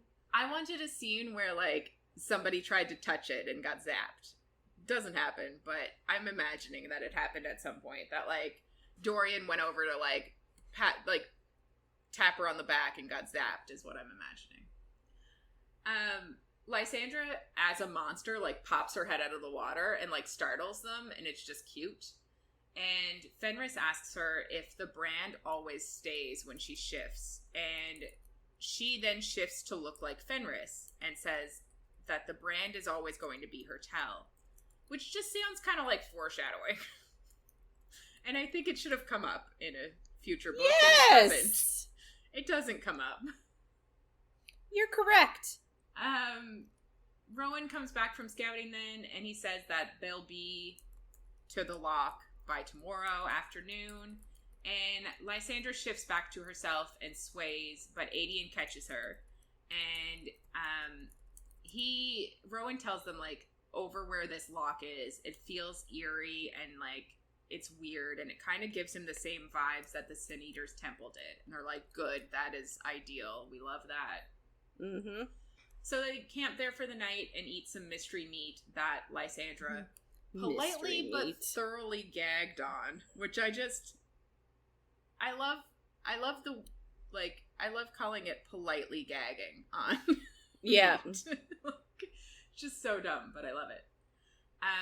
Aedion sits by Aelin then, and they're drinking some wine, and Aedion comments on Dorian eating like a fine lady in a callback to when they were kids, and he said it. But Dorian takes it, like, as a compliment, and they're, like, bantering back and forth. But then, scales and teeth snap for Manon, and Dorian freezes it in place with his, like, invisible hands. And Aelin's kind of watching, and she can't really see how Dorian's magic works, but, like, clearly he's fucking strong. So it's just interesting. And Dorian asks Manon if he should kill it or free it, and she says free it. And Lysandra calls the monster beautiful. So, like, I just love that these two women are appreciating these monsters and everyone else is like, ew. Yeah.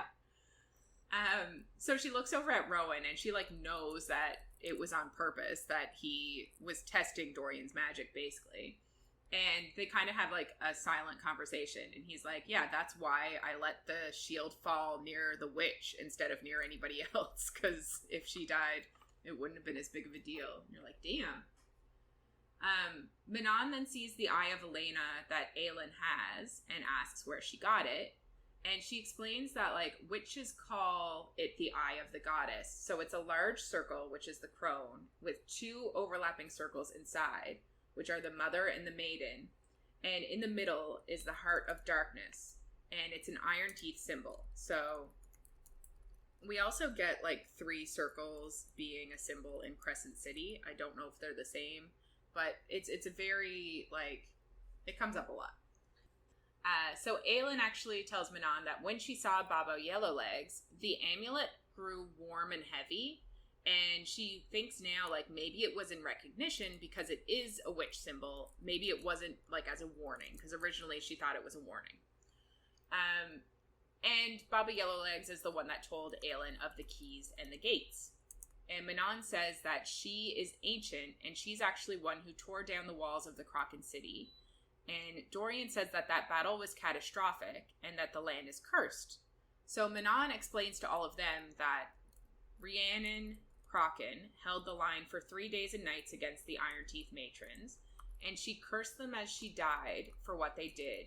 She said they would inherit the land only to see it wilt and die. And the Iron Teeth, like, kind of laughed at that until the first stillborn was born. And then more were born stillborn. And then after a month, there was no food, and the clans started to turn on each other. So they had to leave. And I guess the matrons exiled them from there for 500 years. So it's been 500 years since they've been back. And we get, like, I guess, the prophecy, the, like, whatever, to how to break the curse. Blood to blood and soul to soul. Together this was done, and only together can it be undone. Be the bridge, be the light. When iron melts, when flowers spring from fields of blood, let the land be witness and return home. So this comes up in the next book for sure. Dorian then says Elena predates that war by millennium, so, like, the war can't really have anything to do with the amulet. And I'm like, that doesn't mean it's not an Iron Teeth symbol, though. Yeah. But okay. We go over to Rowan's point of view now, and Gavriel and Fenris tell him that he should take Aelin away tonight, because they say that, like, with Aelin and the witch here, they were both led here for a reason, and they're intertwined, like the two queens. And Manon is both an Iron Teeth and a Kraken, and Aelin is both a human and a Fae. So, like, the 3 main races that are on the Earth, which I guess are witches, Fae, and human, are represented between these 2 queens. They're like, something is pulling them here that is millennial old. Like, this is not good. Yeah. Fenris basically says, like, they're playing into someone's hands that's been waiting eons. And Gabrielle says, like, Maeve was waiting for Aelin to lead her to the keys, and if they battle, it will be cataclysmic. And he also tells Gabrielle that Maeve has replaced Rowan with Cairn. And Rowan is just like, what the fuck? Cairn's a sadist. That's a terrible idea. Yes. And I'm sure he'll never come up again. Like, suits Maeve to a T. Right? Fenris then says, like, he bets Maeve is gonna let Aelin destroy herself fighting Erewhon and then attack her.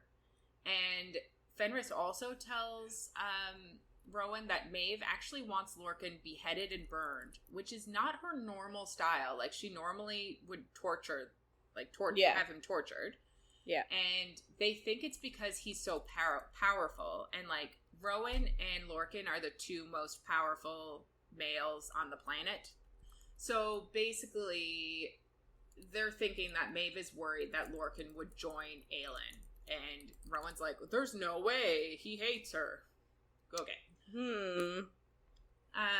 Fenris looks at Aelin then and asks Rowan to kill him if he's given the order. Obviously, the order to kill her.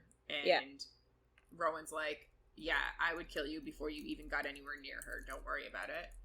And Fenris says he's glad to have had this time to know what it's like to be a part of this. Like, this, like, dynamic, this kingdom, this, like, her being the court leader and not being Maeve.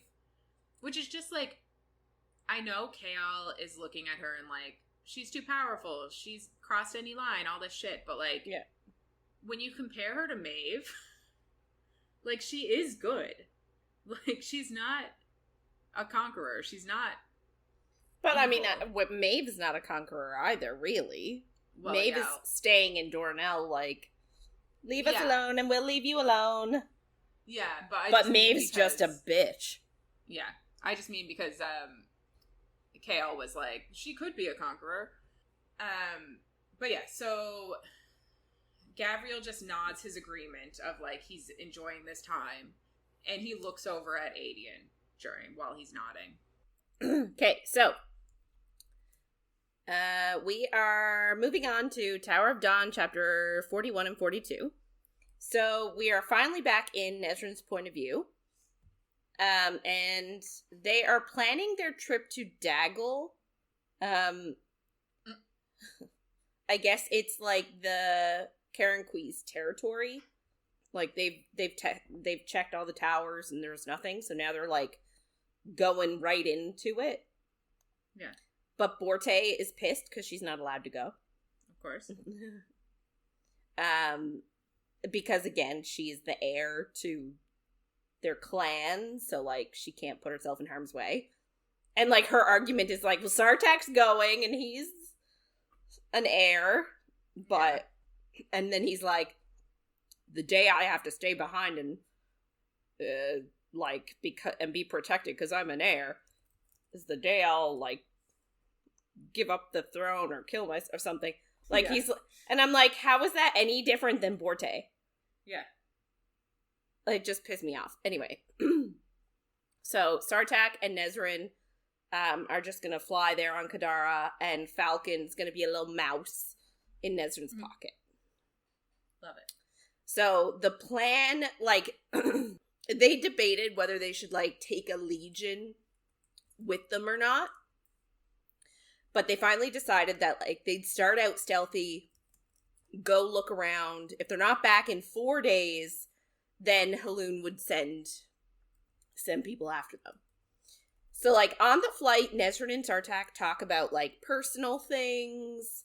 Nesryn, not at all subtly, asks him why he's never married before. And he says that, like, the women that were sort of, I don't want to say offered, because, like, he says that, like, the Coggin is very open to them choosing who they want. Like, he's not forcing any of them into marriage.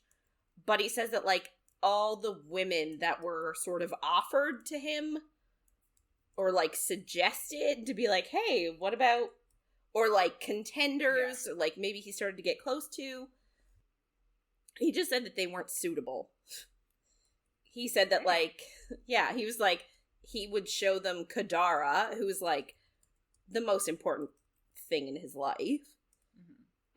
They would either be afraid or just pretend to be interested when they weren't really. And, like, they were always really curious about how much time he would be spending away, aka, like, here with the Rooks. Yeah. For good and bad reasons, or... Yeah, she was like, so, like, as in, they would miss you and want you back? Or, like, they'd be glad you'd be gone? And he's like, I don't know. He also tells her that Duva's marriage was arranged, but she chose that. Like, it was her choice to have an arranged marriage. And just the way that it ended up, like, Nesryn ended up suggesting, like, you know, if you are the heir and if you were chosen as the next Coggin, like, why don't you end this, like, competition thing between siblings? Then they discuss war next, and, like, Nesryn sort of confides in him that she's reluctant. She almost, like, is reluctant to ask for their help now. Because she says it was easier to ask for help when she didn't know them. But now that she knows them, she doesn't want them to go into battle and potentially die. Yeah. They also talk of Borte and her competition and her sort of, like, relationship with her fiance Yrene. Yeah, and we get how it sort of started, and I'm still so confused by it. Not confused by it, but, like, I just don't understand it at all. But before we get into how their relationship started, we get how Borte's mom died. So Sartaq was sent by his dad to sort out a dispute. And he took a small unit of Rook riders with him, his mom, Borte's mom being one of them. And they were about to get the group to surrender. Like, the group was surrendering when someone shot a poisoned arrow through her neck from behind. And after that, Sartaq was like, well, I'm not leaving any of you alive now, so he killed all of them. So then he brought her body back to Borte, and obviously it was, like, very upsetting. So 6 months later, they're at the Gathering, which is an annual sort of competition, like a regatta or like an Olympic sort of a style thing every year between all the clans. And Borte and Yrene were doing, like, the final race. And he pulled this, like, dangerous move that she saw coming.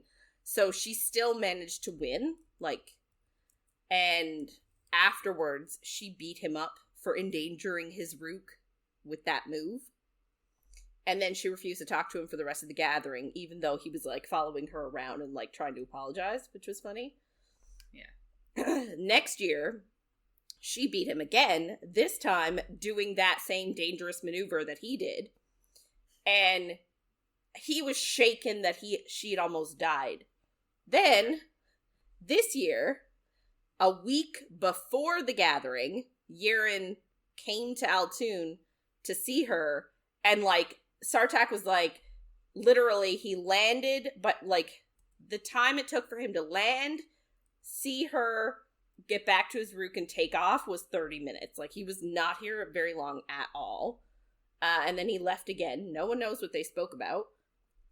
And then at the Gathering, when she won the race again, his dad stepped up and declared them engaged.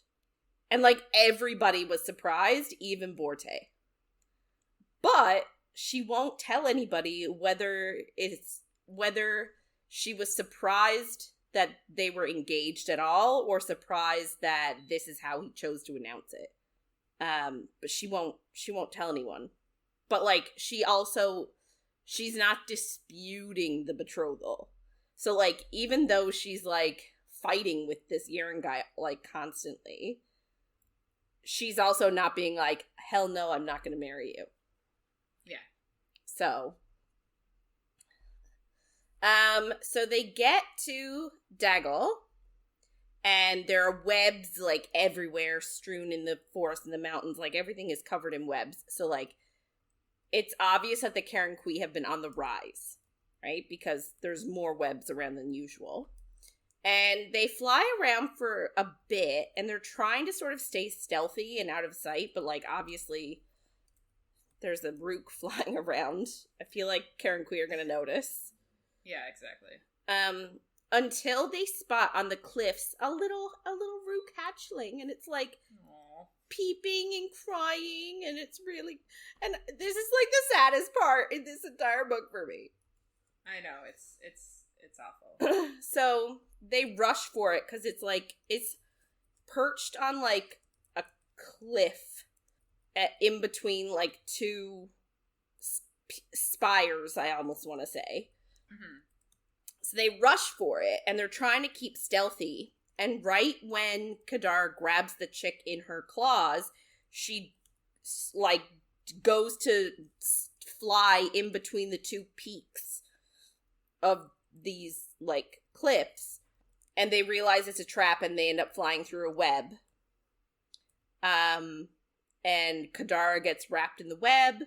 Sartaq and Nesryn are, like, attached to the saddle, and they manage to get the saddle off, but then they're falling, like, head over feet, attached to the saddle, down this cliff, and, like, everyone gets really hurt. But they're all alive. But Kadara is wrapped up in spider silk, and Nesryn had her bow out to sort of, you know, just in case, and that is, like, nestled a little while, a ways away, so she gotta run and get it. And Sartaq gets his knife out to try and, like, free Kadara, but, like, they're all pretty banged up from, like, falling and rolling down this, like, shale, like, cliff face. Yeah. Sounds yeah. So the baby survived, the little hatchling, and is, like, crying and hurt and trying to get up. And then a second later, like, a Karenqui leg just, like, peeks out from behind a rock, stabs it through its spine, and hauls it behind a rock. And, like, it's crying this entire time until it's silent. And it's just so sad. Mm-hmm. It's like, people dying? Little baby animals? Yeah. Anyway, so, like, it's just horrific. And, like, they're starting to realize that it was a trap. And Sartaq is yelling at Kadara to fly. Like, he managed to get her free. But she's, like, injured, so it's taking her a bit to try and, like, get up the momentum to, like, get off the ground. And then 3 Karenqui reveal themselves from behind the rock. And Nesryn just sort of knows that the goal is to get at Kadara. Mm-hmm. So she goes into, like, defense mode, and her and Sartaq both shoot with their arrows and kill 2 of them. So Kadara can get airborne, leaving them, though, like, sort of defenseless on this, like, edge of the mountain face. And, like, Falcon is useless. Yeah. Well, she's also like, I'm going to keep him for when I need him. Yes, yeah. But, like, the biggest he can transform into is a wolf. Yeah. So, like, apparently he was trying for a week to transform into a rook, and he just can't. So the biggest we can get is a wolf. So he's just, like, hiding out in Nesryn's pocket, and she's like, stay there, buddy. And then all of a sudden, 6 Karenqui come out of the woodwork. So Sartaq is like, run! So they do. Go to Empire of Storms chapters 54 to 56 now. So we start in Manon's point of view, and she is wondering about Aelin's ability to banish the Valg back to their world using, like, the keys and the lock. And she wonders if, like, since she has Valg blood, and a lot of creatures around Morath and in Oakwald have, like, Valg blood, like their experiments that Erewhon did, will she be automatically banished as well? Or is Aelin going to get to choose who gets sent back? And if she does choose, how is she going to make that choice? Like, how does she decide who stays and who goes? And Dorian just tells her that, like, Aelin isn't cruel enough to send people away. Yeah. And he was like, you better hope that when push comes to shove, Aelin is the one holding the keys. Mm-hmm. Like, yeah. And he's like, well, why can't you do it? You're as powerful as she is. Like, you could wield the keys too. But he says he won't because he did, quote-unquote, it. AKA, he killed his father, he shattered the glass castle, and he purged his own court. So, like, everyone assumes that Aelin did all those things. Like, she took the blame for those things because she didn't want people thinking that Dorian killed his own father. Yeah. Which I actually think was a mistake. Me too. Like, it put her in a bad light, which, I mean, I know that she knew that was going to happen, but, it just, like, made Dorian seem weak. I don't know. Yeah. I would have controlled the narrative and been like, my dad was a terrible person. He was in condoning slavery and shit, so yeah, he had to go. Anyway. Yeah. I don't know what he could have done there, because, like, Parrington took over anyway. Didn't really matter in the end. Everyone thinks he fucked off, so. Yeah. Anyway, so he said if he had the keys, he would do the same across the continent. And I'm like, what do you mean do the same? Like, I don't... Wipe out. He means, like, if it were up to him, he'd wipe out all Valg. Like, he's afraid that if he had the power, he wouldn't care about getting rid of, like, the witches and shit. Like, he would wipe everybody out. Because in the castle, like, it went through, and everybody that, like, was bad at all was wiped out. Like, anybody that he thought was bad was gone. So he's afraid that in the world he'd do the same thing. Right. Okay, thank you. Because I was like, what? I didn't get it. But he also said that, like, he would do it because, quote unquote, she died. And we know he's talking about Sorsha. And that even before she died, the world made sure she suffered and was alone. And even though nobody will remember her, he will. And he will never forgive them for taking her away. Which is like... yeah. And Manon sort of understands at this moment that that's why she said why he came to her, but that's sort of why he's attracted to her. Because humans are so breakable. Yeah, and we kind of got a bit of that last week when she was like, I'm no human woman, and he was like, I don't want one. They're too breakable. So we go to Aelin's point of view, and they make it to the ruins that they needed to get to. And it's way too quiet. And Lysandra hops into the marsh to, like, look for monsters just to stay, keep... I love her. Yeah. And Gavriel and Fenris turn into their animal figures to be on the lookout. They just feel like it's too easy. So they reach the altar, and there's a chest there. And there's word marks all over it, but Aelin doesn't recognize it all. But they don't touch it. All of a sudden, they feel like a pulsing darkness, but it's not Valg. But Aelin doesn't recognize it. She's like, what the hell is this? But Rowan does recognize it, and he knows that it's Lorcan's magic, and it's a warning. So then Rowan sort of climbs up one of the ruins' walls, and looks to the sky and tells everyone that there's an aerial legion of Ilkin on their way, and there are about 500 of them. Not good. No. So we go to Lorcan's point of view really quick. So him and Elide are running through the marshes, and he keeps sending out these pulses of power to warn Rowan and crew. And he's just very worried that if the Ilkin reach Aelin and Rowan before he gets to them, the word key will be lost that Aelin has. But then he's also worried about Elide. He's like, I don't know what's going to happen to her. And that's it. And then we go right back to Aelin's point of view. And she's freaking out because, like, there's nowhere to go and nowhere to hide. And it's 8 of them versus 500 Ilkin. And Rowan sort of starts being, like, the general and being like, we'll create bottlenecks to, like, slow them down and blah, blah, blah. And Aelin thinks about and mentions using the key. Like, she doesn't say it out loud. But she's like, there's another option. Yeah. But Rowan then sort of tells her, like, she's going to have to pry it from his cold, dead hands before he lets her use it. He's like, no. Yeah. Adian really pisses me off in this moment. Yeah. Because he's pissed. Mm-hmm. And he's like, he thinks that Aelin showing off her power is what brought this on them.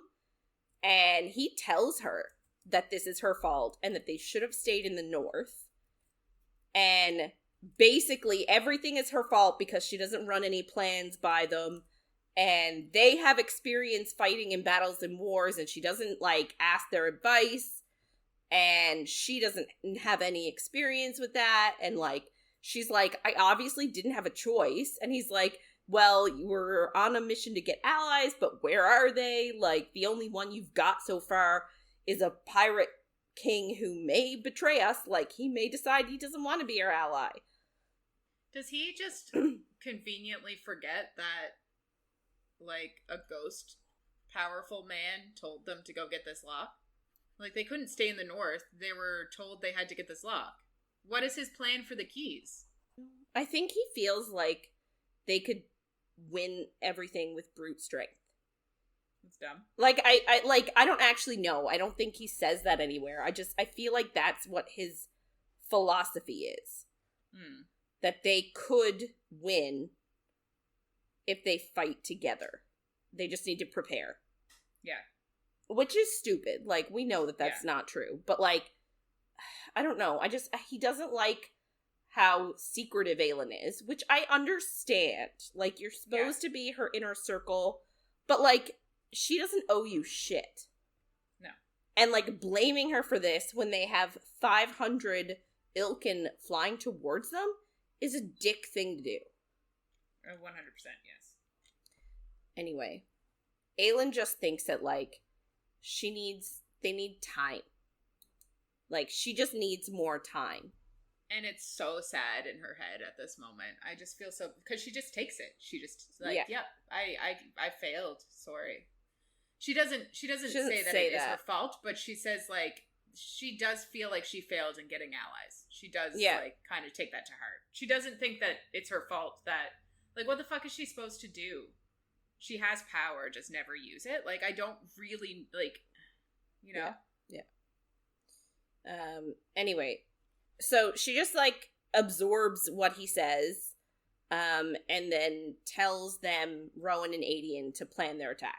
Like, you're my generals, okay, fine, do it. Plan it out. And then she walks over to Lysandra, and she could tell that Lysandra's, like, tired, like, scared, just, like, exhausted.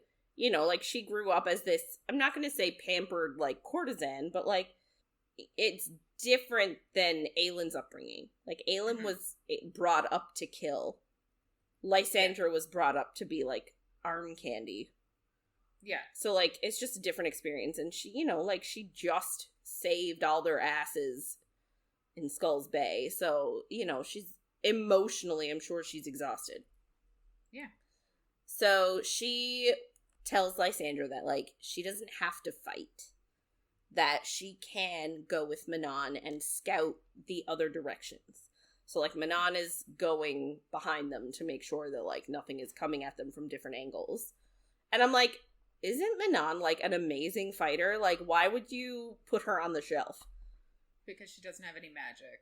I guess, but, like... I think, like, if it comes to hand-to-hand combat, like, sure, but, like, until then. Could they not give her a bow and arrow the way that everybody else, like, Gavriel, but is Fenris... she good at bow and arrow? Like, we've never seen her use it, but, like, the other ones, we know that they're really good. So, I don't know. Yeah, anyway. So... Lysandra, like, came up with the idea. She was like, I can go rile up the swamp beasts because, like, they don't like it when you disturb their nests. So I can go, like, rile them all up so that the Ilkin, if they land, the beasts will, like, help take them out. And I'm like, I don't know how I feel about this because she's gonna rile them up. And then once the fighting is over, are they not still gonna be riled up and then take it out on them? Yeah, I don't know. We don't get that. No. So she goes to do that.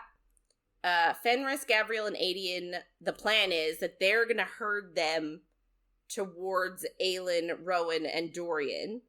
But, like, Rowan's like, don't use all of your magic at once, use short bursts of it. Mm-hmm. And then they'll use steel, quote-unquote. But, like, bows and arrows and stuff, because they're flying. It's just interesting, because Aelin's like, I'm going to let the boys plan it. I know. Plan what? Like, I don't feel like there was any planning. I feel like they're just like, and now power, magic, done. Yeah. Like, their whole plan is just sort of unnecessary. Yeah, it's weird. Yeah. Anyway. Okay. Well, so Aelin just demands, she's like, do what you need to do, but I want the first shot. And they're like, okay.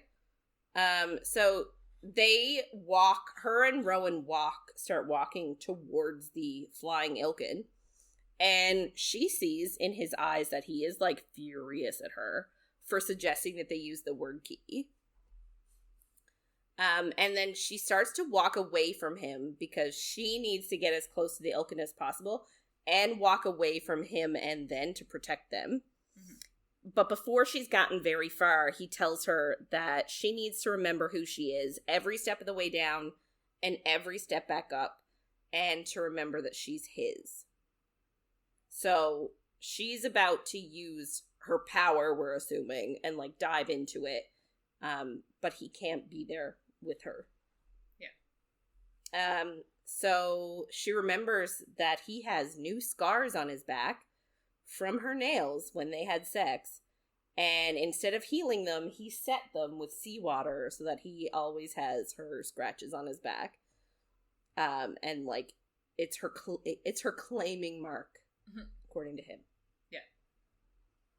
And she knows that, like, this sort of fight is important because, like, she needs to protect them because, like, Rowan is hers, but, like, all the court are hers. So she needs to show that, like, they are all hers. And then she reveals that, again, she's been tunneling for a while, but instead of, like, holding everything back, she's actually been taking the edge off by drying their clothes and making the barriers for bugs. Like, all of that was to take the edge off so that it wasn't a straight tunnel dive without using anything. Yeah. And she stops in the middle of the marsh and she dives into her power, and she knows that, like, the diving isn't the problem, it's hauling the power back up and that it's gonna be, like, so heavy.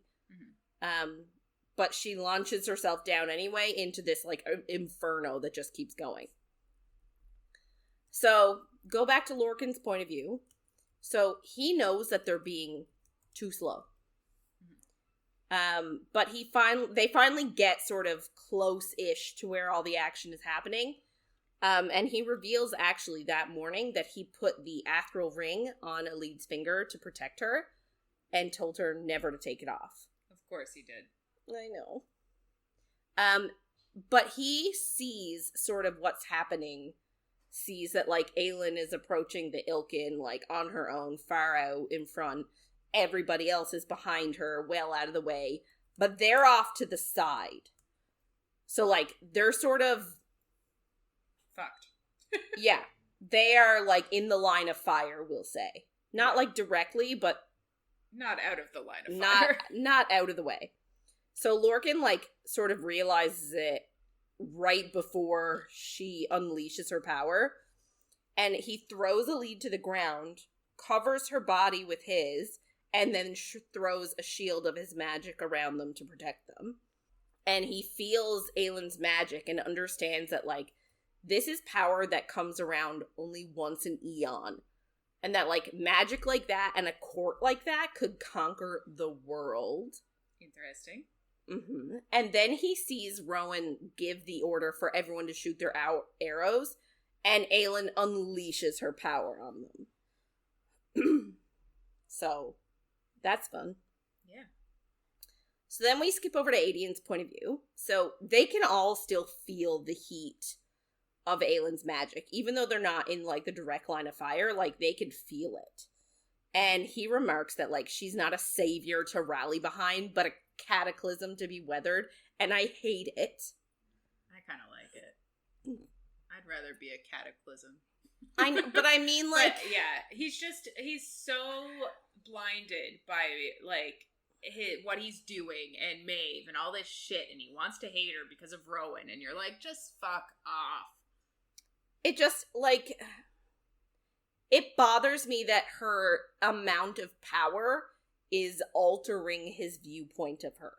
Mm-hmm. That's what bothers me. Like, I don't like that he considered her a savior. Like, I don't think that's correct either. Mm-hmm. She's just a person. Yeah. But I also, like, it bothers me that he's like, well, I shouldn't rally behind her. I just have to, like, withstand her. You know, it just, like, that annoys me. I get that. Like, just because she has this immense amount of power does not change who she is. Mm-hmm. And I feel like for everybody, especially the men, they see her differently once they see how much power she has, and I don't think that's fair. It kind of brings me back to Sam in the story before. Like, I wonder how he would have felt about her based on his feeling that he wasn't enough because she was a better assassin than him. I'm like, I don't think he would have been able to handle this. No. As much as, like, teenage love, like, you know, I just don't think he would have been able to handle this either. Yeah. Yeah. Anyway, so that just really bothered me. So yeah. She's like throwing all of her power at the Ilkin, and they're like burning alive. Any that sort of fly out of direct range of the fire, they take out with their arrows, and Rowan and Dorian use their like magic in bursts to like attack them.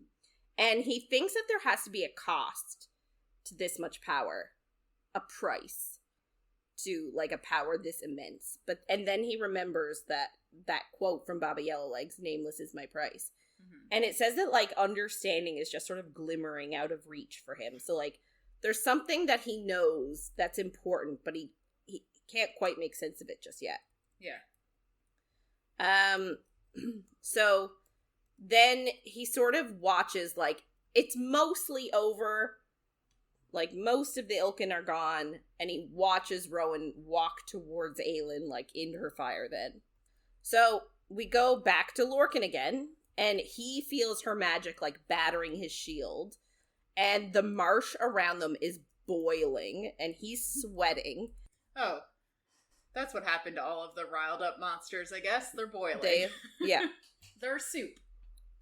And he thinks that, like, any lesser magic would break, but he doesn't, because he's so powerful. Mm-hmm. But he also thinks that if Erewhon got a collar around Aelin's neck, like, it would be over. But then he's like, is there even a leash that exists that could control this woman? And I'm like, she doesn't need a leash. She's a person. Yeah, but it does, like, is he implying that she would be too powerful to be collared? Which, like, I'd be happy about that. Yeah. If we found out that a Val can't control her, that'd be great. That would be great, yeah. So then he watches Rowan reach out to her, and, like, her power winks out. And there are no survivors. Yeah. And then he watches Rowan and Aelin make out. Yep. And he feels a tug and hates it. And I'm like, is this a tug for love or power? Because he's constantly mentioning how, like, she rivals Maeve in power, and, like, what would have happened if she had the cadre and not Maeve, and, like, what if they had all held out and waited for her to show up, and, like, you know, like, he's thinking about what she would do with the cadre instead of Maeve, and so, like, and I wonder if this tug that he feels is that Rowan and Aelin get to be in love, even though he thinks that it's stupid, or is it that, like, Rowan has managed to get free of Maeve and has now attached himself to this powerful court? I kind of took it as, like, it's a tug to her power, and it kind of makes me feel like it's, like, he never loved Maeve. He was just attracted to her power by this tug. And he's getting the same kind of tug, and he hates it, because he thought with Maeve it was love. I don't think he was ever in love with Maeve. I think he was just attracted to the power. But I think it's the same kind of, like, he's a soldier. But I think it's just, like, the tug to the power, and it's making him realize, A, he never loved Maeve, and B, he's, like, he wants to go to her, and he hates it because of she's a bitch. Yeah. Elide then asks, like, is it over? Because, like, he's still on top of her. And, like, he lets her up, And he thinks about, like, how he hasn't really been able to touch her since last night, and they kissed. And he talks about how her kiss wrecked him and twisted him up inside. I hate it. I hate it, but I love it. Yeah. I'm soon done yet. Elide then asks, like, what they should do. And then he feels, like, this empty, cold feeling and realizes that, like, Aelin is drained. All of them are drained. Mm-hmm. And, like, this is his chance to, like, kill her or, like, steal the word key. Like, this is his opportunity. It's like, imagine. But he also doesn't realize that Fenris and Gabrielle are there. Because he's still far enough away. Or, like, if he does, he doesn't realize what their mission is. So, like... And that they've disappeared. Yeah. So then, like, he doesn't notice that they have disappeared. So he's like, let's go say hello. Then we move on to Tower of Dawn, chapter 43. Really quick. So... They are on the way to the oasis for Yrene's birthday, and he is riding a horse named Farasha that is, like, a bit furious and, like, hard to control, and he sort of thinks that by the time they get to the oasis, like, he's gonna be very sore from using his muscles to, like, control this horse, because he's not using the braces anymore. Mm-hmm. And he also thinks that, like, Hussar did him dirty on purpose, like, purposely gave him this, like, hard-to-control horse to, like, see what he would do with it. Yeah. And he's like, well, I'm not gonna beg for a new horse. But to be fair, I found this particular chapter sort of, like, like, not very much happened. No. It's just, like, a lot of scenery of them, like, walking... Yeah, like, riding their horses through the desert and, like, talking about the horse breeds and how similar this horse breed is to the Asterian horses and how fast they could be. And, like, I just like how beautiful the desert is. And it's like, okay, thank you. Yeah, that's enough. Yeah. So we learn that the party of people going to the oasis for her birthday is a bunch, like, about 30 people. Including Hussar, Argan, and Caution. But no one from the Torre were invited. So, like, none of Yrene's quote-unquote friends. No, of course not. We also learned that, like, Chaol has stopped using the wheelchair, and now he's walking mostly with a cane. But he can only walk, like, a couple of steps without the cane. So, like, he really does need the cane all the time. Yeah. He learns how to mount a horse with the cane, which is positive, like, without any sort of, like, boost or brace. So they walk, like, through the desert, ride through the desert, and they're really close to the oasis. And Chaol bets Yrene a race, like, race you there, and she's like, well, what's the prize? And he said, the prize is a kiss, and I get to choose when and where. and she like, emphasizes, where? She's like, what do you mean, where? And insinuating that it maybe not be on her face body. Her face body? Yeah. Fair. Anyway. So they race, and, like, it's amazing, and they're both super fast, and they're laughing and smiling, and Chaol feels awake for the first time in his life. Blech. Fine. And, yeah. Back to Empire of Storms for chapters 57 to 59. So we're in Elide's point of view, and they're approaching Aelin, and she can tell that Lorcan is angry. Like, she can read, like, the very minute details of his face, and she's like, she can tell that he's angry and looking for a fight. Sure. And she's worried that if Rowan hates, like, he sort of sees how Rowan and Aelin are interacting, so she's like, oh, if Rowan hates, and then she also sees that Rowan hates Lorcan, like, sees him looking. And she's like, shit, if Rowan hates Lorcan, will he influence Aelin to hate me? Mm-hmm. Like, will that influence how Aelin feels about me? And Lorcan sort of just, like, says some sort of offhand comment about, like, you know, like, betcha you wished you had a different ally now, sort of a thing. And she says that what she says is, it sends a message, doesn't it? Mm-hmm. And she doesn't say whether that message is good or bad, but, like, obviously that hurt his feelings. Yeah. She's also, like, she's talked about before how she's afraid that she's not enough. So, like, yeah. I get where she's coming from, but I do feel bad for Lorcan. Yeah. So, like, he just tells her that, you know, we always knew our alliance was temporary and, like, fine, this will be the end of it. And don't worry, I'll explain to them that you're not slumming it with me. And she's just like, I didn't mean it like that. But now he's angry at her now, too, because he thinks she doesn't want to be seen with him.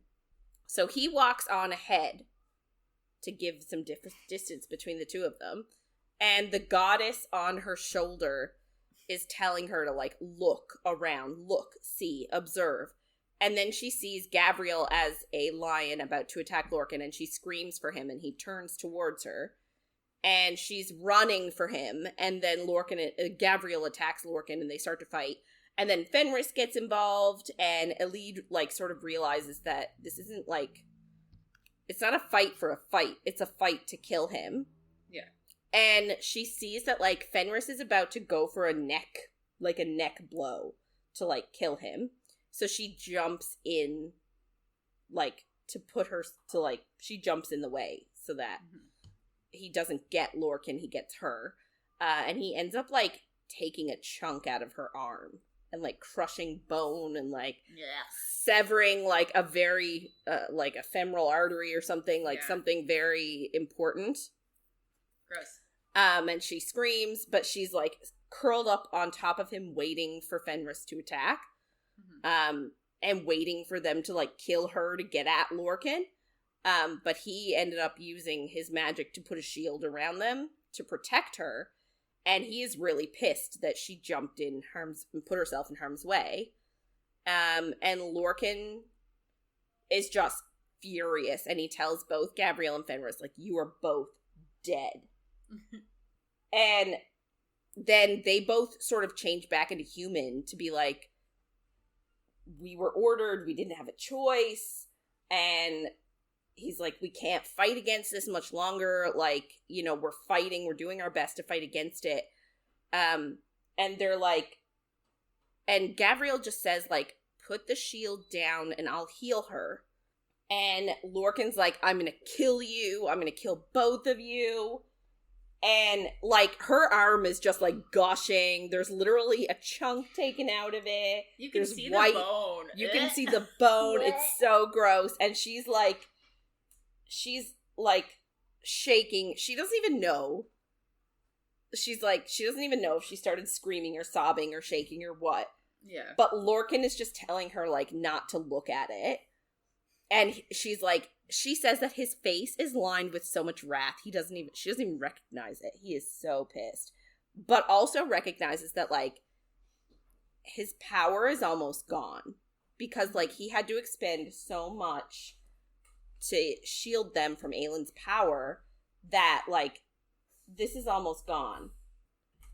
So, this is all he had left. The shield that he's using to protect her right now. And if he lowered the shield so that they could heal her, they would also attack him and kill him. And, like, she's starting to pass out from blood loss, and he sees that. And he just tells Gabriel, he says, you heal her, and then we'll keep going. And then he tells Elide, and she's like, no. She's saying, no, don't do this. But then he tells her, I wanted to go to Paranth with you. And then he drops the shield.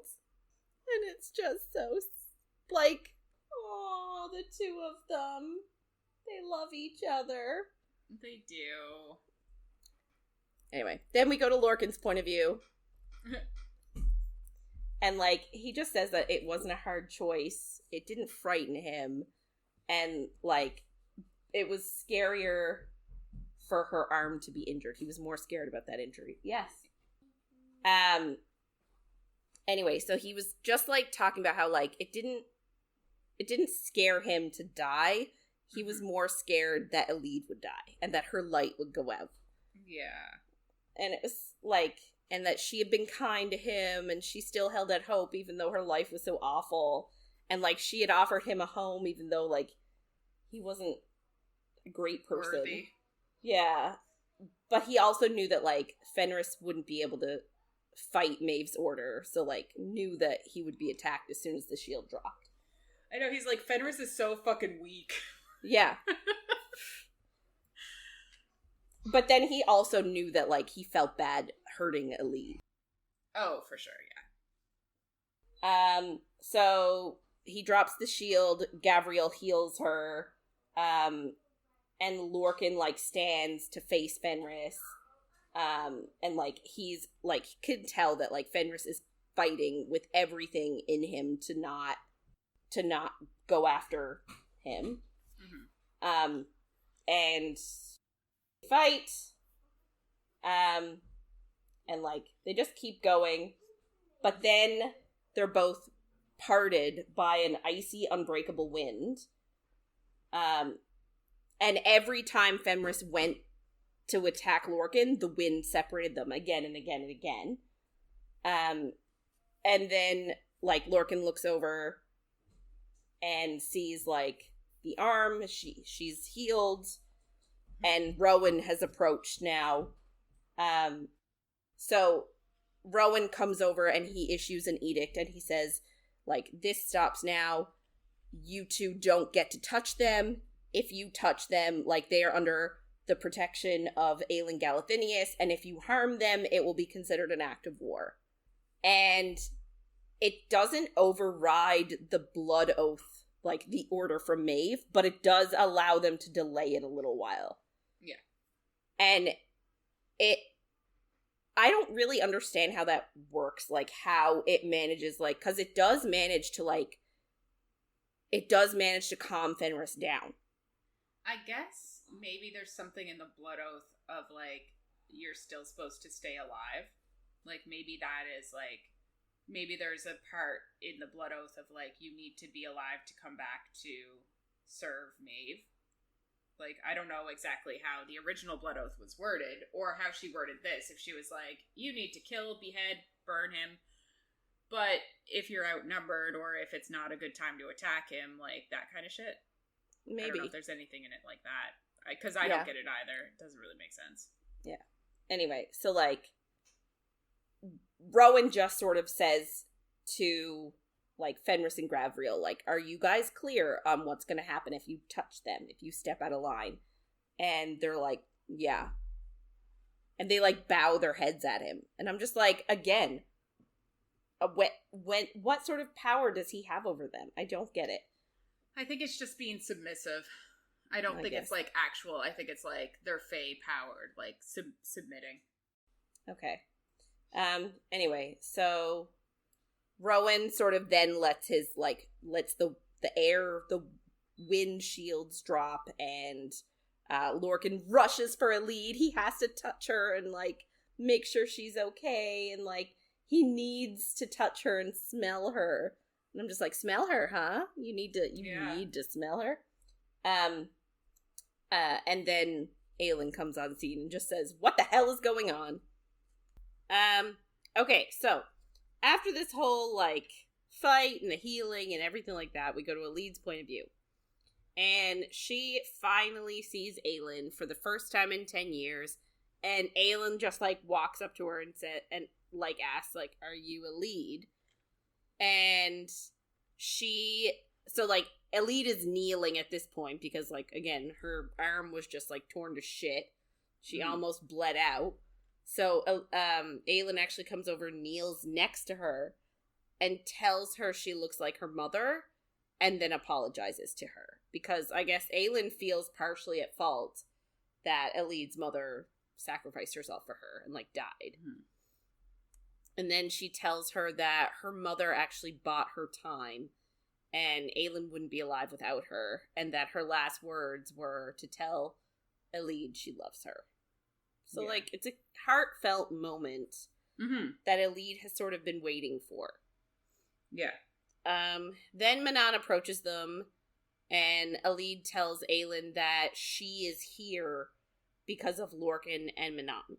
Like, that's the only reason she is standing in front of them today. Sort of trying to, like, be like, they're good people, like, treat them fairly, sort of a thing.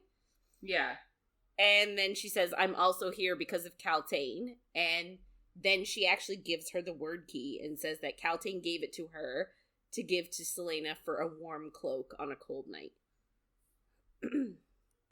And then she also tells her that they broke Kaltain and she died alone so that they wouldn't ... And I'm assuming we're filling in the blanks to be like, rape her and impregnate her? Yeah, with a Valk baby. Yeah. Yeah. But, like, do we think they were gonna actually rape her? Do we think they were gonna just put the stone underneath her? I don't know. I don't know what these Valg are up to. No, because, like, I don't know if they have human, like, they get off on human pleasure, you know what I mean? Well, I think they do, because it's brought up in the next book. There's some mentions of, like, having sex. Right. I don't know how else to say it without spoiling something. But, and, like, we know... No, I can't say that either. Okay. Anyways, yeah. So just sort of insinuating that the plan was to rape her and impregnate her, and saying that Kaltain prevented it from happening. Dorian approaches then and introduces himself, and, like, Elide's still on the ground. She's like, I should probably get up to, like, bow, because this is, like, the king. Like, I feel like she doesn't feel that same necessity with Aelin, because, like, they know each other as children, and, like, not that they're equals, but, like, Elide was supposed to be, like, one of her court ladies. You know what I mean? Like, yeah, well, she's a lady of Paranth. Yeah. So she's, like, as close to a peer as a princess of Terrasen is gonna get. Yeah. Right? So she doesn't really feel the need to stand up for Aelin, and especially when Aelin, like, knelt next to her.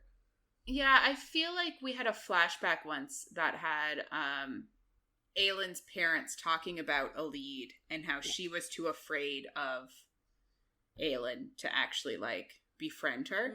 Because they were like, she doesn't have any friends her own age. And I think her father was like, she has Adian. She was like, yeah, but it's not, like... Not the same, yeah. But I think Elide did come up and they were like, yeah, but she's afraid of her, basically, or something. So, like, it's just interesting. I don't remember for sure if that's what they said, but I'm pretty sure she did come up. I remember the same thing. Again, I don't recall if that's what they were saying, but I do remember them saying something. Yeah. Anyway, so she's, like, thinking she should get up. But then Aelin tells Manon that she is claiming Elide, and that she is the rightful lady of Paranth and a member of her court. And then Manon's like, well, what if I want to claim her for the Blackbeaks? And Aelin's like, don't you mean the Crocans, because you're not a Blackbeak anymore? Yeah. And then they threaten to, like, physically fight each other. And Rowan tries to, like, break it up. And, I guess Elide is, like, handed over the stone to Aelin, and she's trying to get up, and Lorcan helps her up. And he, like, refuses to let her go after he, like, holds her, like, helps her up. And then Manon tells him that his claim on Elide is at the bottom of the list. It's my favorite thing. I love it. Ever. So much. Because they're all just fighting over her. And, like, this is what she wanted this entire time. Is she just wanted people to care about her. And now she's got everyone, like, fighting over her. In a platonic way. Apart from Lorcan. Like, obviously not Lorcan, but, like... Yeah, but you know what I mean? I also just love that they're like, Lorcan, fuck off. Like, you are the last on the list. Yeah. But, like, so good. He still refuses to let her go. So he's like, hell no, I'm not giving up this fight. Yeah. after that, like, Aelin, Manon, Adian, and Lysandra all, in their own way, threaten Lorcan not to hurt her, and then they all just walk away. But then Aelin and Adian, like, are walking together, and then they turn and wait for her. And then she, like, goes up to walk with them, and the three of them are, like, walking forward together. And it's sort of, like, in my head, symbolizing that, like, the three children of Terrasen have all made it, and they're all alive, and they've reunited. Yeah. Like, reunited, and it feels so good. And it's just, like, one of those moments that's really cute. Yeah. Anyway, so then we skip over to Rowan's point of view, and he's walking with Lorcan, because I guess nobody else will. Yeah. And he notices that, like, something's changed in him. Something has been soothed. The savage beast has been soothed. It's just like he had all these raw edges, and now they seem, like, a little bit dulled. Yeah. And then he thinks back to seeing Aelin, like, use her power, and he just couldn't help himself. Like, he literally it was, like, not of his own volition to approach her. And he, like, had to touch her, because one look from her made him almost fall to his knees, and he wondered if Elide did the same to Lorcan. And I'm like, it's a little soon for us to be making those assumptions. It is, but... Because I feel like they really have only been friendly with each other the past, like, couple of weeks, right? Like... Yes. So I feel like this is a bit presumptuous. It 100% is, but, like, we can't say they're wrong. Maybe. It just feels very, like, 180 very quickly. Like, Lorcan's like, I don't even know if I want to stick around with this person. And then it's like, I won't let her go. Yeah. He did tell her that he would have taken her up on going to Paranth. I know. In that sweet moment when he thought he was going to die. Yeah. But, like, that's not... I don't know. That's not love. No. And, like, again, like, they had the hugest fight, like, on that barge, like, 2 scenes ago. Mm-hmm. For them. Like, 2 of their... Yeah. It was, like, that scene where they hate each other's guts. Well, it was last week, wasn't it? Yeah. That scene, they hate each other's guts.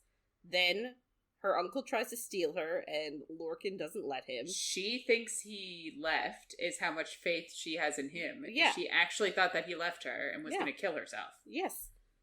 And then they're in the marshes. And she's like, come to Paranth. It just is... I'm going to kiss you. Yeah, it just feels very, like, quick. It is. Anyway. But they all are. They're all explosive and quick, and you just know. Fine.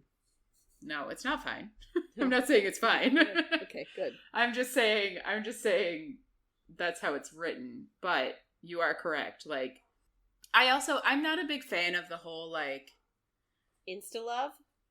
No, fixing him, like, soothing him, making him less than the warrior, he thought he was fine, and everyone's like, you're a piece of shit, and now we're like, I don't love that. Yeah, is he, like, less of a piece of shit now that he's with her? Yeah. Anyway, so Lorcan asks, like, why they're in the marshes, and Rowan's like, that's not for me to tell you. He wants to let Aelin decide, like, how much Lorcan knows. Fair. Then we go to Dorian. Except, it would probably be smart to tell him that there's a lock. Because what's his plan? He's going to get the 3 keys and swallow them? Like, I don't understand what his end goal is. I feel like he just wants to destroy them, but I don't think he is aware that they cannot be destroyed. Oh, maybe. But yeah, I'm just like, I don't understand where he's going with this. Or maybe he wants to wield them to destroy Morath. I don't know. Because he wanted to get them so that Maeve wouldn't get them. He doesn't want he doesn't want her to corrupt herself.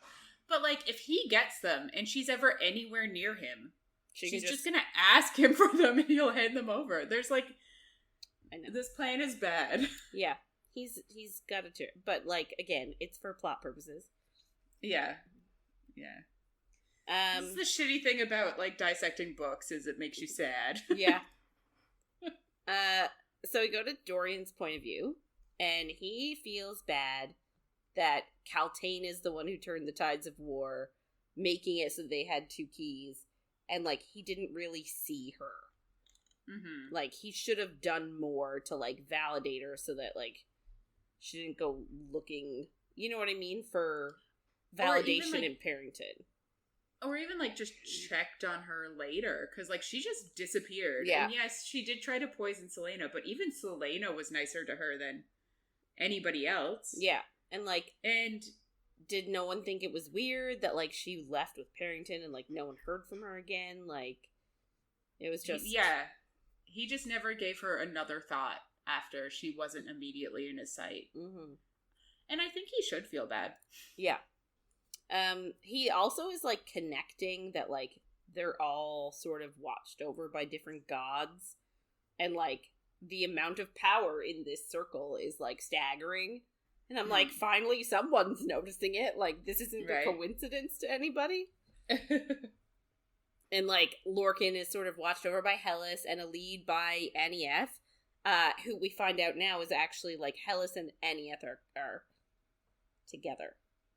Which is, yeah. Very convenient that then Lorcan and Elide's budding relationship. Yes. She's soothing his dark edges, which I'm sure somebody said that about Anieth and Hellas at one point, for sure. Anyway, so, like, Dorian is even saying, like, this cannot be a coincidence. Yeah. And he has, like, a bad feeling about it. And I'm like, probably should. Yeah, he's actually smarter than most people, and I'll give him credit for that. But also, like, no one really asks his opinion on anything. He just, like, is... No. He's just along for the ride. But, like, he's also, like, fine with it, and I'm like, I wouldn't be fine with it. No. It's surprising. I'm too loud. Like, I'm too opinionated to keep my thoughts to myself. Yeah, right?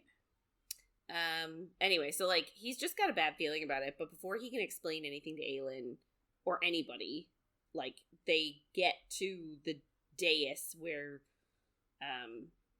this, where the whole reason they went there is there. Like, there was this chest, and the chest has, like, word marks all over it, and, like, I'm not gonna lie, when they said there was, like, a chest, I was thinking, like, a normal-sized treasure chest.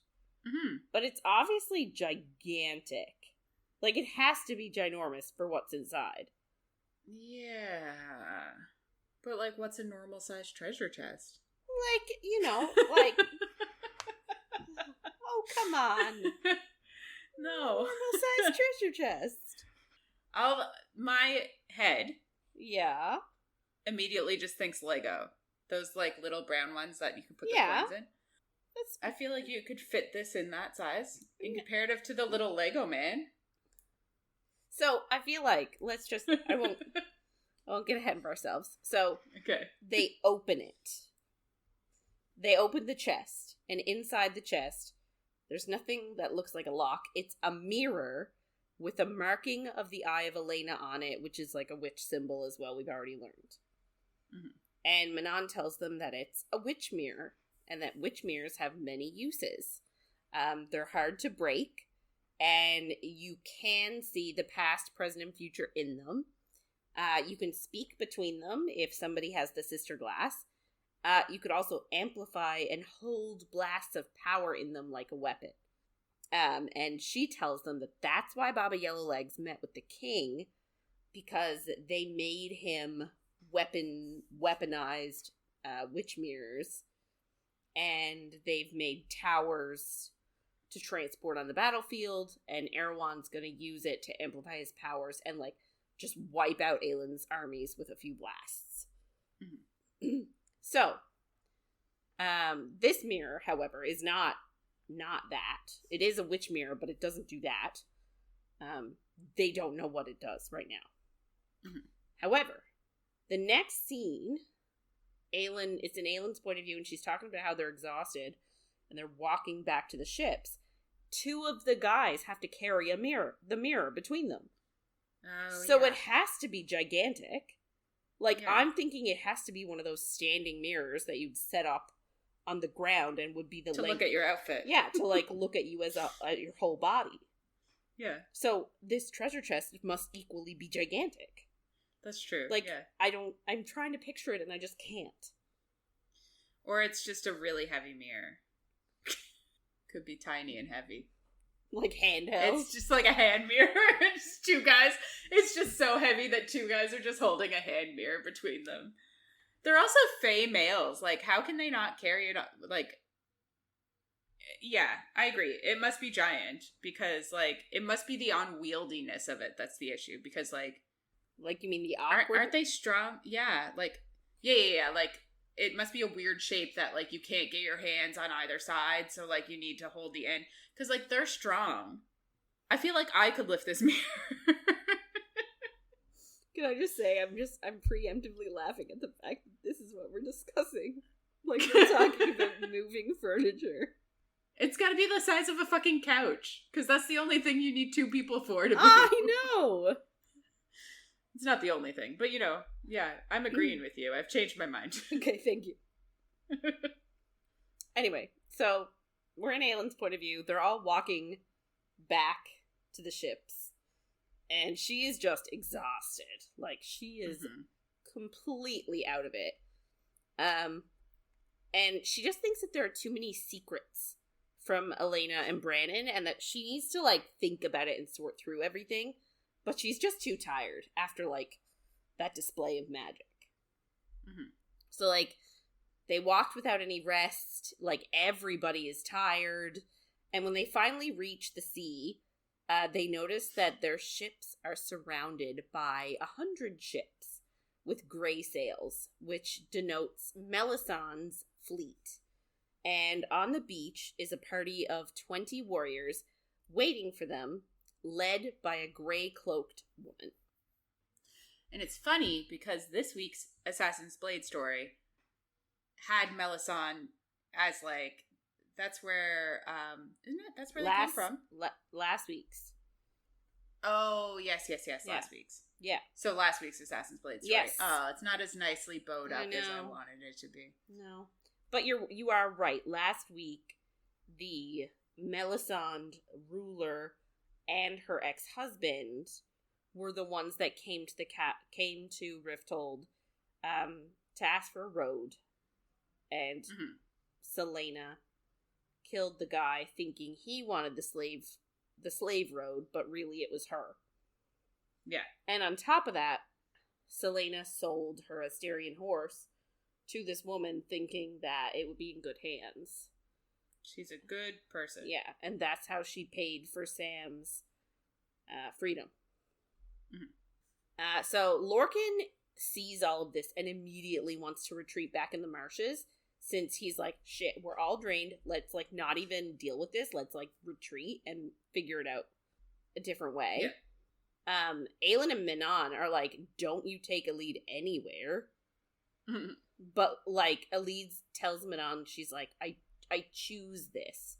Like, aka, she's like, I'm choosing him. Yeah. So, like, she's like, I'll go with him because I want this with him. Yeah. Aelin just tells them that they need to go and say hello, and they're all like, bitch, you crazy. But then she approaches the woman in the cloak, and she removes her hood, and it's revealed to be Ansel of Briarcliff. What? Yeah. So from our Assassin in the Desert story, she actually asks Aelin, who gave her permission to use her name to fight in the pits. So in Queen of Shadows, that's the name she gives everyone when she's fighting in the pits. Mm-hmm. And Aelin says, you did after I spared your life. Or, like, I did after I spared your life, or something along those lines. Essentially saying, like, I spared your life, so I'm allowed. Yeah, I can do whatever the fuck I want. Yeah. Ansel calls her a bitch. And Aelin... I don't mind it so much when she does. No. But then Aelin calls her a traitor. But, like, they're smiling at each other. Like, they were friends. Right? Like... Yeah. I feel like one bad thing doesn't mean you're not friends anymore. Yeah. And, like... You could... If we had an entire story from Ansel's point of view... Like... Aelin's there for a few days, and the Mute Master is like, yeah, I'll train you. But, like, he never takes an interest in her, ever. Yeah. And she cared about Aelin. It's the closest person she ever got to. But, like, they did only know each other for, like, that little while, and she had already had this bigger plan in motion. And, like, sure, it's not great, but also, like, we're seeing the assassins from a, like, Aelin's an assassin kind of side, so, like, they're the good guys, but they're assassins still. Like, yeah. They're not good guys. Yeah. We're like, oh my god, they're attacking the assassins, but, like, they're not morally good. Yeah, and, like, but, like, could you also say that what Ansel did was almost kind of protective in a way, trying to get her out? Oh, yeah, definitely. Right? Like, trying to get her out in a way so that she's not there when the raid happens. Yeah, you know definitely. what I mean? Like, giving her what she needed, the letter, regardless of whether it was, like, you know, appropriate or not. She still, like, so it was, you know, it wasn't necessarily that she wasn't, I don't know. I feel like she was just trying to be a little protective of Aelin at that moment. Yeah, definitely. I feel like we can't just brush across and say that she's the bad guy because she, like, went against assassins. No. Anyway, so Ansel tells her that her fleet is here, and Manon, like, literally doesn't believe it. And she says, like, Melisandre's fleet belongs to Morath, but Aelin tells her that it isn't actually Melisandre's fleet. And this is Ansel of Briarcliff, and she's queen of the Western Wastes, which pisses Manon off, because Manon's like, the Wastes belong to the witches. Of course. That's not yours. And Manon's like, actually, I speak for the Wastes, since I'm the Kraken Queen. And there's just this, like, tension between them. Yeah. So, we go over to Rowan's point of view. So he notices the tension, but then Aedion demands an explanation, and Ansel just tells her that she got the message when she heard that somebody with her name was fighting in the pits of Rifthold, and she was like, nobody but Celaena would do that. And she knew that Celaena was from Terrasen, and because during their time together, Celaena would always look to the north every night in the desert. So she figured that was her call to action. And I'm like, oh my god, like, you got all that from her using your name when she was fighting in pits? Like, that's wild. It's intense. Yeah. Like, I wish somebody was that attuned to my wants and needs. Like, right? You scratch your nose, you're hungry, have this, like, sandwich. You know what I mean? I just wish somebody, you know. I do. It was like a mind reader. That's basically what it is, yeah. Anyway, so she actually started marching. She has an army, because she's Queen of the Wastes. So she started marching them through the mountains towards Terrasen. Then she got an actual letter from Aelin. How do you get a letter when you're traveling? I've had this problem with this book often, and I don't understand. I don't get it. We're assuming magic. We're assuming there's some magic something. Like, they must have fucking owls. I don't get it. So this letter was telling Ansel who Aelin really was, because at this point she just knew her as Celaena, and not as anyone else. So she tells her who she actually is, and she wanted help. Like, hey, this is who I am, I want you to help me. And all these like teenage queens is wild. I know. They're, like, literally all teenagers except for, do you know what? It sort of makes me understand Maeve a little bit more. Like, oh, surrounded by teenagers, I hate it. It's like the one adult at the table when there's, like, the one, like, 35 to 40-year-old at a table full of, like, girls that just turned, like, 19 and 20. And you're just like, oh my god. I just want to go to bed. Yeah. That's how I feel Maeve feels. Yeah, that's fair. Anyway, so she was already helping her. So she's like, okay, fine. Then she got another letter. This one Aelin actually sent from Ilium, telling her about... Because we talked about that one. The Ilium letter. Because you were like, she's sending a letter to Rowan. Right! And she might have, too. But it sounds like she sent a few letters from Ilium. Yes, it does, yeah. Obviously. But because of what happens next week. So she sent her this letter from the Gulf and told her about the Gulf of Oro and to meet her there, but to follow very specific instructions before meeting her there. So I guess this is where they are in the Gulf of Oro, which I also don't understand, because how did she know? Like, she didn't know that they would have, or I guess, no, she did know after Ilium that they would have to go to the marshes in EoE. Yeah, but like, still, there's a lot happening. Yeah. So, those instructions were to take half of her army and continue to Terrasin, which is where that army is headed. Take the other half, and march into Melisande, who for some reason thought they were there to offer their help, which I don't get. Like, how can you be foolish like that? Well, I guess she's an idiot. That's the whole point. So, yeah. Melisande thought that they'd come to offer their help, so they let them in, and then they just pillaged and took over. Then Ansel whistles, and there's a stable on the ship, and an Asterian horse comes out. We don't understand how big these ships are. I guess not. And Cassida, the Asterian horse, pops out that Aelin had sold. So she got her back. Love it. 2 years later. I'm assuming 2 years. A year in Endovir, and... This hasn't been a full year. This has only been, like, a fucking summer or something. Like, the timeline is so insanely short. No, but, like, the competition, the tournament went on for, like, 3 months. True. 4 months. And then she had to travel to Wendelin. That took, like... But that was only a month or some shit. She had to have been in Wendelin longer than that. Because she had to sail there. Then she was drunk on the roof for a couple of weeks. And she had to fall in love. Like, I know, but I think it's literally only like a month, because he was like, in the end of COM, Crown of Midnight, I think they're just like, and you'll kill him on this day, and you'll leave tomorrow, and you have a month or something. Like, it's insanely short timeline. Yeah. Anyway, so, like, the horse has been gone for not ages, but, like, a decent amount of time. But they got her back. Then she also tells them that right now they own Melisande's fleet and its capital city. So, then we move into Aedian's point of view.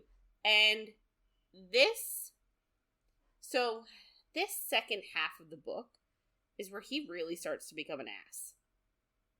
And really bother me. Like, ever since they stepped foot into EoE, he's annoying and a brat. Yeah, when he's like, where are our allies? Yeah. Is that what you mean? Yeah. Anyway, so he's pissed because Aelin kept this from him. Because she didn't say her plans. Yeah. And I'm just like, keeping you happy is exhausting. Yeah, it's... it's annoying. It is. But I get it a tiny bit, but, like, we almost get into it when we get to her point of view. And I don't know if it's this week or next, but she didn't know if anyone was going to come. Like, she's asking these allies to fight for her, but she's not sure they're going to come. So, like, why should she get their hopes up when that's, like, you know? Yeah. I understand why she didn't tell them. Like, she could have told them immediately when she saw them. Yes. Hey. Yeah. I almost think she should have because of what happens, yeah. Yeah, but, you know, she loves dramatics, so, she didn't. You can't really blame her. Yeah. Anyway. He's just exhausting, because he's pissed that Aelin kept this secret from him, but also he's pissed at himself for getting mad at her earlier and being like, where are our allies? It's like, well, here they are. He actually tells Ansel that the rest of the forces that Melisande has, like, spread out around Morath are probably going to come back soon once they hear that their capital has been seized. So, like, she should get her forces out. Like, it's not a full-blown, we're going to keep this place. They just seized it temporarily for the ships, and then they're going to pull out. And, like, he wants the rest of her soldiers to regroup in Terrasen. So, he heads up to, like, a part of the ship to be alone. Lysandra follows him. And he just says, like, he doesn't want to wait around. Because right now, Ansel is going to, like, stay over and spend the night. And they're going to, like, sort of get, like, talk everything out and, like, catch up and stuff. But he just has, like, this worry that something is happening. So he wants to leave now.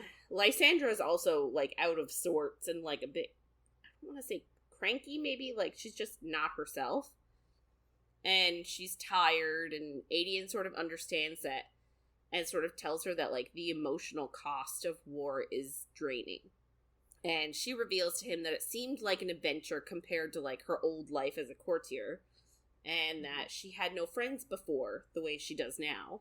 And she finally understands that some of them might die in the battles to come, and part of her wishes she had never met them so that she wouldn't have to deal with the grief of losing them. Yeah. And he understands that, but he also says, like, the grief of losing your friends is better than of never knowing them sort of a deal. Yeah, I actually, like, have that quote on my wall. Yeah. Is that what he says? No, he says, the fear of loss, it can destroy you as much as the loss itself. Right. Right. Yeah. So, not, you know, like, yes, loss is hard, but, you know, you gotta sort of stay in it. Yeah. He also tells her that they need to enjoy the time they have now. And that sort of leads them into, like, a conversation about their relationship. Because, like, he's declared himself. She hasn't really said anything about him saying that she's gonna marry him. But she also tells him, like, this is actually the really sad part. She tells him that she knows her history is unappealing. And that's just heartbreaking. It is so heartbreaking. That, like, she's like, even though he's already said, I'm gonna marry you. And she's like, I know that, like, you might not want to be with me because I was a, like, you know, a courtesan. But he tells her that there is nothing unappealing about her. And he also says that, like, he's been with just as many people. Which I think is, like, good for her. He's like, I've been with men and women. Like, I've tried everything. Yeah. So, like, it's good that... Because I know in literature, a lot of times people get hung up on, you know, experience. Mm-hmm. So I think it's good that he has had a ton of experience as well. And he's also, like, alluded to being raped. Yeah. As in addition to having, like, consensual relationships. He actually said that, like, he had a standing relationship with one of his generals, who's, like, still one of his best buddies. So, I think it's important that SJM is pairing these two together because they understand sort of each other's trauma, right? Yeah. And he says that they can make no demands of each other beyond honesty. So, like, honesty is obviously a super important trait for him. And I feel like this quote is so important. Yep. So, like, it just tells us that, like, Aedion is just a stickler for honesty. Well, I think the issue is she's like, yep, honesty.